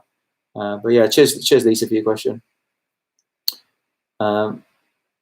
Where do you Shinny is put where do you reckon the next location to go then? Durdle Door. Never been to Durdle Door. I want to go there for Astro again actually, but it's a kind of an overshot location. But there's some beaches around there that don't seem overshot, and I would love to go to a place called Manowar Bay, I think it's called. That's kind of near there. I think I'd like to go there. But Durdle Door, I'd like to see it, and I've seen if you go there and you fluke it with the right conditions, you can get like an absolute like lifetime achievement photograph. Don't doubt it. If you go there and get an average shot, for me, I'm just not going to bother unless it's going to be the conditions that are going to make me really want to print that photograph. I wouldn't just go there and even take the camera out of the bag unless I thought the shot was going to be worth it because it's so overshot. I know my photograph would just pale into insignificance compared to so many other photographs. If you've never seen Durdle Door, have a Google it. If you're not in the UK and you've never heard of it, Google Durdle Door in South UK. It's really good. South of the UK is nice. Joe Franco, hi from Liverpool. Good to see you, mate. Telecoms engineer, keep up all your internet running, guys. Can't miss the vlogs. Yeah, thanks, mate. So if you didn't like my channel, you can cut me off. Are you ever coming to Liverpool for a photo walk? Yeah, definitely. It would have happened by now if this hadn't have happened. Liverpool would have probably happened about 2 weeks ago. if I wasn't worried about work and all that sort of thing. So yeah, definitely going to come to Liverpool. I did a job in Liverpool last year by the football museum. You got a football museum there, and there was a school or college or university and a posh library just there, and I had a wander around. I really, really liked it. So I'm sure that was Liverpool. It wasn't Manchester, was it? Maybe it was. Was that Manchester? Yeah, I'm sure it was Liverpool. Yeah, so I did really like Liverpool. I say no, that was Manchester. It was Manchester. When I went to Liverpool, we went down to there was. I'm thinking of Manchester. Sorry, Liverpool was when I went down to the docks, and it was dreadful rain. But they had these massive art pieces all around, like funny looking dogs, and you had the Beatles statues there, and I just really, really by the Liver building. It was really, really cool actually. It was a really, really nice place. But yeah, the weather was just dreadful. So that was the one and only time I've been to Liverpool. So yeah, I do need to go and explore Liverpool for definite. But I think if I was going to do that, I'd have to do a photo walk so that people come with me and show me where to go, because I'd end up with no clue. But yeah, follow me on Instagram, Joe, and you'll be be in the know then when that happens. I'll have to go in a minute because it's 1 hour 35 of my 1 hour video. Voice is going. Janet Iku has put, I'm in favour of maximum use of the possibilities already when taking picture, so that the processing is as little as possible. I have a problem with the processing myself. Sometimes it's hard. I'll do a processing video, and I will do, if anybody wants to send me some photographs, and obviously I'll have to, I'll sort out something so that obviously I'm not working at the minute. So if anybody's got any images that they want me to edit with them, and then we'll sort out something on a sort of like a one-to-one basis, so I can show you some of the editing. Because once you get your head around editing, it helps you, influences the way you take the photograph. Because if you take the photograph knowing how it's going to look after, if you don't know how to edit the photograph, you don't really know how it's going to look after. So 50% of any photograph really is editing, but you have to sort of think about the photograph at the end process. You have to think about how it's going to look after. You can't sort of take a photograph and think, right, now I've got to try and turn this into a decent award-winning photograph, because it's not going to work. You need to think about light, tone, composition, shape, and story, and you need to think about colour, whatever the challenge is, whatever the objective is in the photograph, whatever's key in that photograph. You need to think, how is that going to look when it's edited? You have to think backwards. You need to think, well, okay, I'm going to take a photograph of me standing in the middle of the road with a Milky Way coming out the back. So you're thinking about how the photograph is going to look after. When you're standing there in the middle of the road, it's pitch black, you can't see nothing. But you need to understand that you're thinking backwards. All right. I suppose that's marketing sort of way of thinking, really, but that's how I take a photograph. I always think it's a bit like a long exposure. You would only take a long exposure because you know that the clouds will look blurry when you've done it. You know how it's going to look. So it's or you do a slow shutter for the water. You know how it's going to look. So street photography and editing is the same. You need to take a photograph intentionally to think, well, when it's done, I want the blacks all to be solid, and then there's that bit of light there, and there's a silhouette there, or there's somebody going to walk into that light, and I'm just going to catch a bit of their face, and the rest of it's going to be really, really black, because you preempt the photograph, you see it backwards. Hopefully I'll be able to help one-on-one a bit better with that. So yeah, cheers, Janiku. We'll end it here in a second, guys. I'm gonna have to shoot, because what time is it anyway? 9 o'clock. Yeah, it's 9 o'clock. I have to end it in a minute so I can do some work before chilling out. Hi from southern Germany. Oh yes, I'd love to visit Germany. Tell me where. I've been to Hamburg when I photographed the Steinway factory, filmed the Steinway factory, and I think that's the only time I've ever been to Germany. So yeah, definitely. Me and Mark Fernie, we're gonna try and organise a trip to Berlin at some point. I think it was Berlin. Can't remember, not very good memory.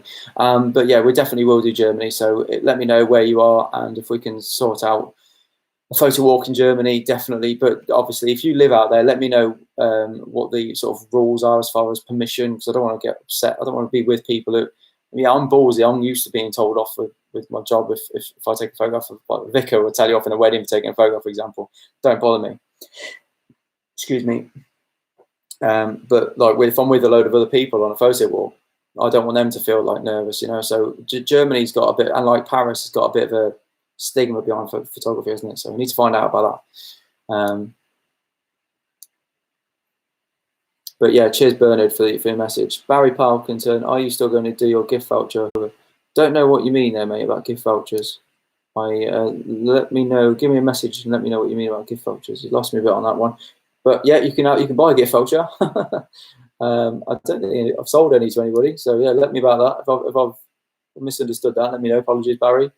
What do you think the main advantage of Fuji mirrorless against the 5D3 for DSLR battery? So yeah, Fuji mirrorless, definitely the size over. I mean, not so much this, because if you put, this is a XT3 with a 1655 lens on it, not much smaller than a full frame 5D. Right. Sorry if that made a horrible noise on the mic. But yeah, definitely something like that. 100%. I wouldn't touch a 5D or a full frame camera really over this. I just wouldn't. There's nothing. There's a reason why I've got full frame cameras, and it's not for street photography. It's for high ISO, or it's for if I need to blur the background or something like that. So, or better dynamic range at a high ISO or something like that. So, there's a reason why I have a full frame camera. If I didn't need the high ISO, and if I didn't need to be able to blur the background or whatever like that, I probably wouldn't have one. So the 5D really is overkill. The full frame sensor is overkill. You almost get better to have a smaller sensor than a bigger sensor for street photography, because obviously at f4 you're going to get the equivalent depth of field on a full frame of about f5.6 or f8. So you're going to be able to shoot at a lower ISO because you're going to have a wider aperture sort of thing. So there's many advantages to a smaller sensor over a full frame, and not just the size of the actual camera and the size of the lenses. So yeah.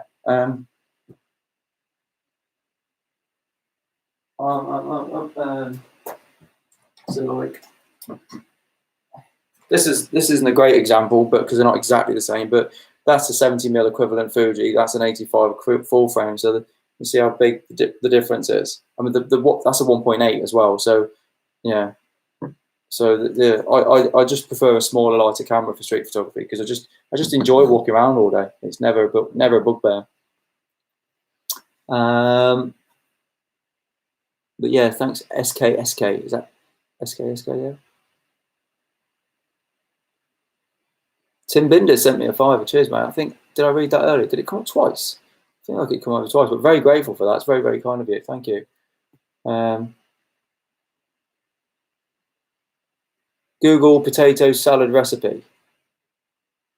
Margaret Taylor says Google potato. I don't know what that is. Is that something to do with you? Is it? I don't know what that is. Sorry, but I'll have a look. I'll have a look through the comments afterwards. But we're going to go in a minute, so we'll have to end.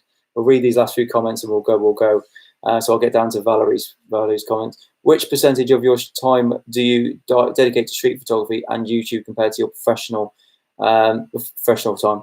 Do you regret sometimes non-profitable time? How do you manage work-life balance? Good question. Yes, do regret it, because I know that I'll be probably a millionaire if I put the amount of effort and time I do into my YouTube channel into my actual business. But I just appreciate how much I've achieved and the people I've met and the prospects that are available through the YouTube thing. And it forces you, because people are watching, it forces me to learn. Whereas if I just did that for a customer, most customers aren't photographers, so they don't really appreciate how difficult or how good a picture is. So sometimes it's like, wow, that's a great picture, thanks very much. And I'm thinking it's rubbish. Whereas if you guys are watching the channel, and a lot of you are going to be very good photographers, and I'm conscious then that I'm going to be showing you images that are going to make me think, hang on, I need to up my game here, because people are going to be actually really good photographers watching this. I know some of my friends that watch these videos are very, very good photographers. So it means I've just got to up my game, and I'm just learning so much from my YouTube thing. So it's difficult. I'll be honest with you, I nearly stopped my YouTube channel about a month ago because it was difficult to justify away from the family and the amount of views that I was getting, because I don't do the clickbait videos that a lot of people do, and it was difficult to justify the channel for the amount of views I was getting if I wasn't doing street photography. And street photography is difficult to do because I have to go away from the house. Whereas if I do landscape photography, I've got the mountains half an hour down the road or something, or the beach or whatever. Whereas street photography, I'll have to go away to London, I'll spend the day there, and then there's 8 to 10 hours of editing and all that sort of thing. So for very little return. So sometimes YouTube really is difficult to justify. In fact, most of the time, YouTube is really difficult to justify.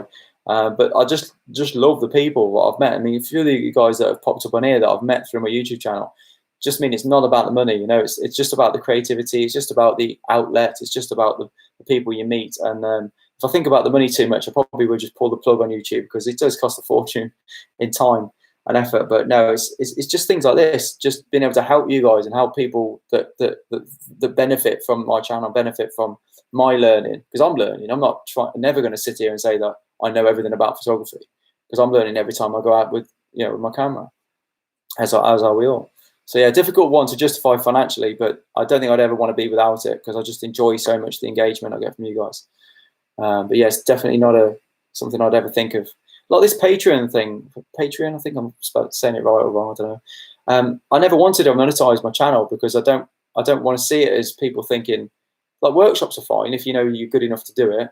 A lot of people doing workshops who aren't good enough to do it, and I don't want to be tied with that. So it's difficult to see a way that you can monetize your channel without being a git, really. And obviously the way things are at the minute, YouTube and doing this online thing, if anybody reaches out and says, look, can you help me with my editing, and we do a one-to-one for an hour or something like that, that might save my bacon, because at the minute, being unemployed, technically coming to terms with the idea that I'm unemployed for a few months, YouTube could be like the only way I could actually put some food on the table for the family. So I'll have to see. It's a difficult one to answer. But work-life balance, now I've got Ellis and he's in bed now, I do feel bad. So this is good, because I can do an hour and now 45 minutes, and there's no editing. I just press live. So yeah, this is fine. And I'll be doing no editing anyway. So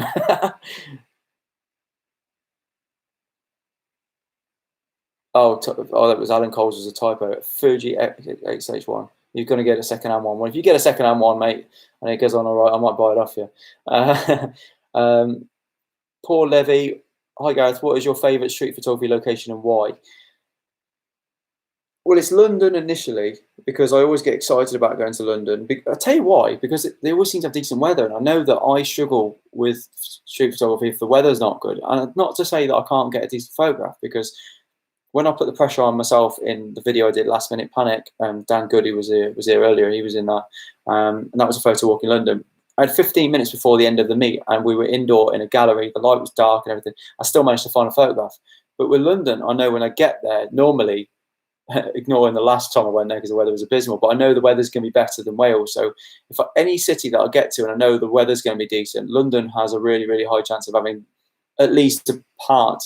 Even if it throws it down, it's going to have like at the end of that video, when if you've seen my extreme street photography video, at the end of that video, I had like a 5-minute spell of absolutely beautiful weather. It was amazing.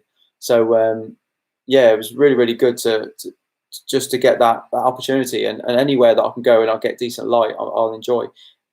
The ideal place for me though, and I've never been, is somewhere like Vietnam, somewhere like India, somewhere with real sort of charm and charisma and friendly people, and just that would be perfect for me. I mean, the cities are phenomenal, and I know like New York would be good and Tokyo would be good, but to be honest with you, I just want to go somewhere really, really basic, that that there's almost like no roads, and I don't know if that's street photography or documentary or travel photography. I don't know what it is, and this is why it frustrates me that you have to label it. But yeah, that for me, I think that would be perfect. Somewhere that I go there and think, wow, this is epic. Because you come over from, I don't know where you're watching this from now. If you're watching this from Germany, you come over to the UK and think, oh, that's cool, we don't have it like that. And it's all different for you, isn't it? But imagine going somewhere really quirky, like somebody mentioned earlier, didn't they? Kenya. Street photography in Kenya. Good grief. You imagine that? Yeah. Long answer, though, but I hope it helps. How do left-handed people find shooting with a camera with a viewfinder on the far left? It's not so much left-handed. It's left. It's which dominant. That's spont. Can't say that. From spontanel fair. I don't know. It's your eye. I'm right eye dominant. Sorry, left eye dominant. So I have to hold the camera there, which is a bit of a pain. But it doesn't really bother me that my nose touches the back of the screen. I just like viewfinder. I like rangefinder cameras. So I'm obviously left-handed, but I'm used to. I feel like if I broke my right hand, even though I'm left-handed, I wouldn't be able to use the camera because it's all muscle memory anyway, doesn't it? It doesn't really affect me. I don't think there's such a thing as a left-handed camera anyway. Jen Granger, I bought my first X100F learning by shooting in manual. I love it. Learning as much as I can. I love a tutorial on the histogram and the basics. FYI, you are a great teacher. Oh, appreciate that, Jen. Thank you. I've done a video on histogram, so check out that. But let me know if it doesn't help. I hope I did an all right job explaining the histogram. But histogram is basically, if you've got white in your picture, it needs to show in the histogram. If you've got black in your picture, it needs to show black in the histogram, and vice versa. So it's obviously just the graph, and yeah, just your histogram needs to look like the picture should. So if there's no white in your picture, there shouldn't be any white in the histogram, unless you're pushing it to the right, so you can get as much dynamic range as possible. But yeah, histogram is basically needs to be your best friend in photography anyway. So if you don't know how to use histogram, and take anything from this, then definitely look up my video on the histogram, or anybody's video on the histogram. So the X100V will be your only street photography camera from now on, right? No, because I really enjoyed using this lens, which is the 50mm Fuji 50mm f2. I really enjoyed it, so I'd use that on the XT3, or yeah, probably the XT3, because I like tilted screen. The X Pro 2 is just a bit too slow focusing. So yeah, I really do like that lens. So I love the 35 and I love the 72 equivalent, which they are. So no, I won't always use this camera. But I know I can do anything with a 35mm, so I might try one of the teleconverters on it just to see if I get on all right with that. But yeah, I'd never feel hindered by just having that. I could probably travel the world with just that one camera. I would never feel that I'd regret not bringing anything else, because you can do anything with a 35mm. Jixer 56. Hi Gareth, I'm without my X100F as I traded it in for a V. Unfortunately, it's on pre-order and in stores. Oh no. Oh no, so you've got no camera, you've traded it in, you've traded in your X100F, and you haven't got your V yet. So you go without the camera. Wow, frustrating. Grief, I'll be going nuts. Couldn't they? Well, I suppose you can't really use the camera because they probably would give you a different value if it came back a different shutter count and different marks on it and stuff. Wow, I think I'd have cancelled the order on that one. I think I'd have definitely cancelled the order. I couldn't imagine being without a camera. I mean, I hope you've got another camera. But yeah, you will love it when it arrives. But blinking heck, yeah. Hope that gets sorted for you soon. I know Fuji are working around the clock to get all these. Well, they can't do nothing now, aren't they? Not working around the clock now. But yeah, Southeast Texas, Richard Yarp. How are you, mate? Good to see you. I love my X100F. Well, I think it's. I think everybody does, especially the guy that's just past X. He's probably agreeing that he loves his as well. So by watching your content, built me here as a street photography aficionado. I can't work that out, mate. I'm sorry. I'm going to go in a minute. India's in lockdown, is it? Oh, well, not a good place to do street photography there. No, India's in lockdown, good grief. But I'm going to go in a minute, guys. So I'll get down to DNN's photograph comment, and then we'll have to wrap it up there. So just start watching. Sorry if someone asked already. Could you explain the benefits of natural live view? I can remember you talking about it in one of your videos, but I can't find it. Thanks. Yes, easy one. Basically, I shoot black and white. Okay, so my camera, my EVF, is showing me a black and white photograph. But even if I'm showing color, I'm normally using one of the profiles like Acros or something to emphasize where the black is and where the white is. But when you do that, your histogram isn't accurate because it's actually the histogram is showing you the JPEG. And if you're shooting RAW, it's all right if you're shooting JPEG only, but if you're shooting RAW, you're technically going to be underexposing all your photographs, because if you click to live view, it gets rid of that profile and gives you a black and white still, but a flat looking image. So you'll see like a raw histogram. Now, I'm not sure it's quite perfect, but it's definitely a lot closer to what the RAW will be when you get it to Lightroom. So I've got this button, that little button there, which toggles between live view and let's put the picture back in. So yeah, it toggles between live view and natural live view. Yeah, right. So how well you can see this, but if I go, let's get you some contrast. So there, see the contrast disappearing, it goes flat. So that door is going. There's more detail now. So that's the raw version. I'll never press it again. That's the natural live view off. And when the natural live view is on, the histogram is going to be far more accurate. So I always shoot with the contrast set with whatever profile it is. But then just to get the histogram right and get the exposure right, I always toggle it on and off and on and off, just so I know that when I'm taking the photograph, I could ignore what the histogram says when I'm on in profile mode, basically. So if it's a heavy black and white scene, I could ignore the histogram, because in natural live view, the histogram was right, and I ain't gonna worry about it. So yeah, I hope that answers the question. But it's a really, really good feature of an EVF camera. So yeah, I really do like that. I assume all manufacturers have that, not just Fuji. I assume they do. Saying that, my little M50 doesn't do it. Dan has put, have you seen a YouTuber called Pierre Lambert? Yeah, I have. Does street and 10-minute challenges. Would be cool to see you versus Pierre. He has got a great channel. He has. He is a very good photographer, very talented photographer. But I don't like rushing. I think with photography, I like street photography when it's fast and it happens in front of me, but I'm ready for it. I'm not rushing. My camera set up and ready. The whole 10-minute challenge, I think, is fun, but I'm pretty sure I would never take a photograph that I'd be that happy with, if that makes sense. It's difficult because I watch his videos and I like it. I love his channel. He's a very good photographer. He's a really nice guy, actually.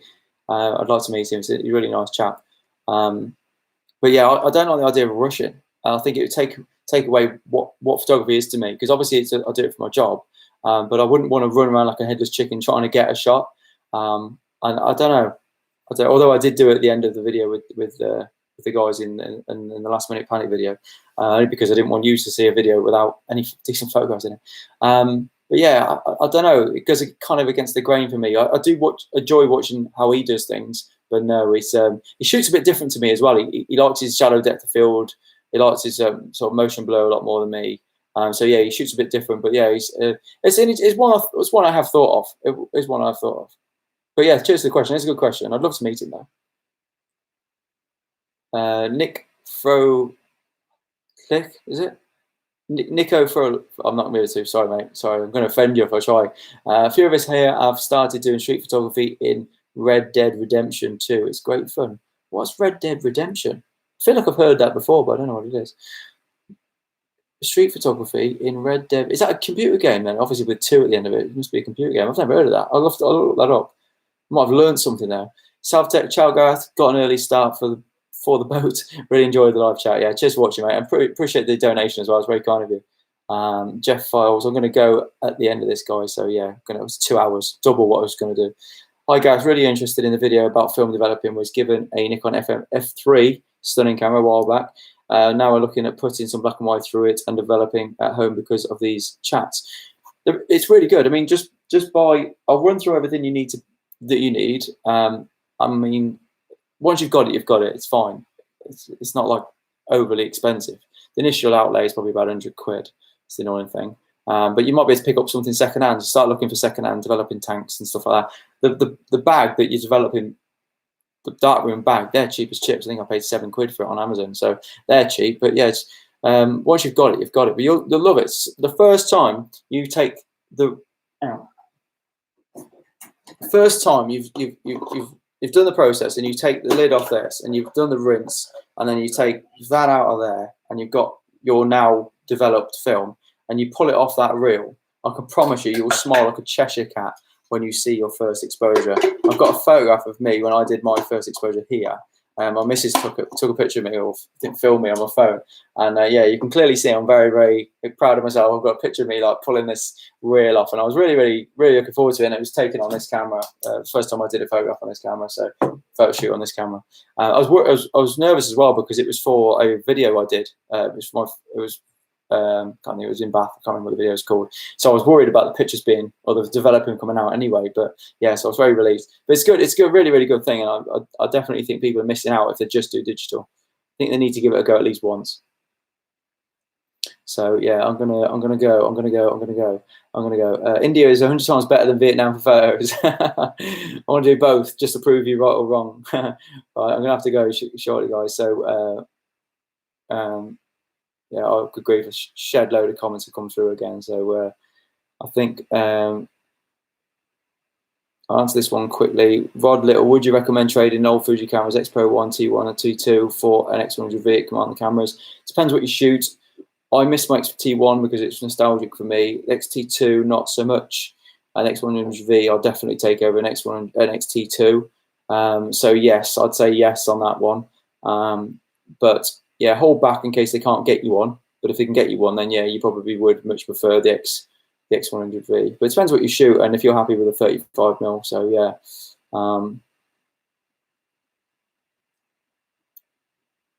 XT2, X81, X Pro 2, my dilemma. Oh, if you don't need the IBIS, go for an XT2. XH1 is a gorgeous camera, but yeah, I just don't have the best experience. The battery life on the XH1, if you're using IBIS, is a joke. So if you don't need IBIS, get the XT2. It's probably the better camera, in my opinion. The XH1, it's really, really nice shutter, really lovely ergonomics, beautiful camera. Beautiful ergonomics, actually, really nice. If you're using big lenses, the XH1 is probably the camera to go for. If you're not, if you're using primes, XT2. But yeah, for landscapes and stuff, it's a difficult call. It's always with courses. Right, okay. Let's leave it there. I'm going to leave it there because I've got to get this work done because it's, you know, times are hard at the minute. But I really appreciate you guys watching, and yeah, thank you so much for the kind of support I've had for my channel. If you guys follow my channel regularly, really, really appreciate it.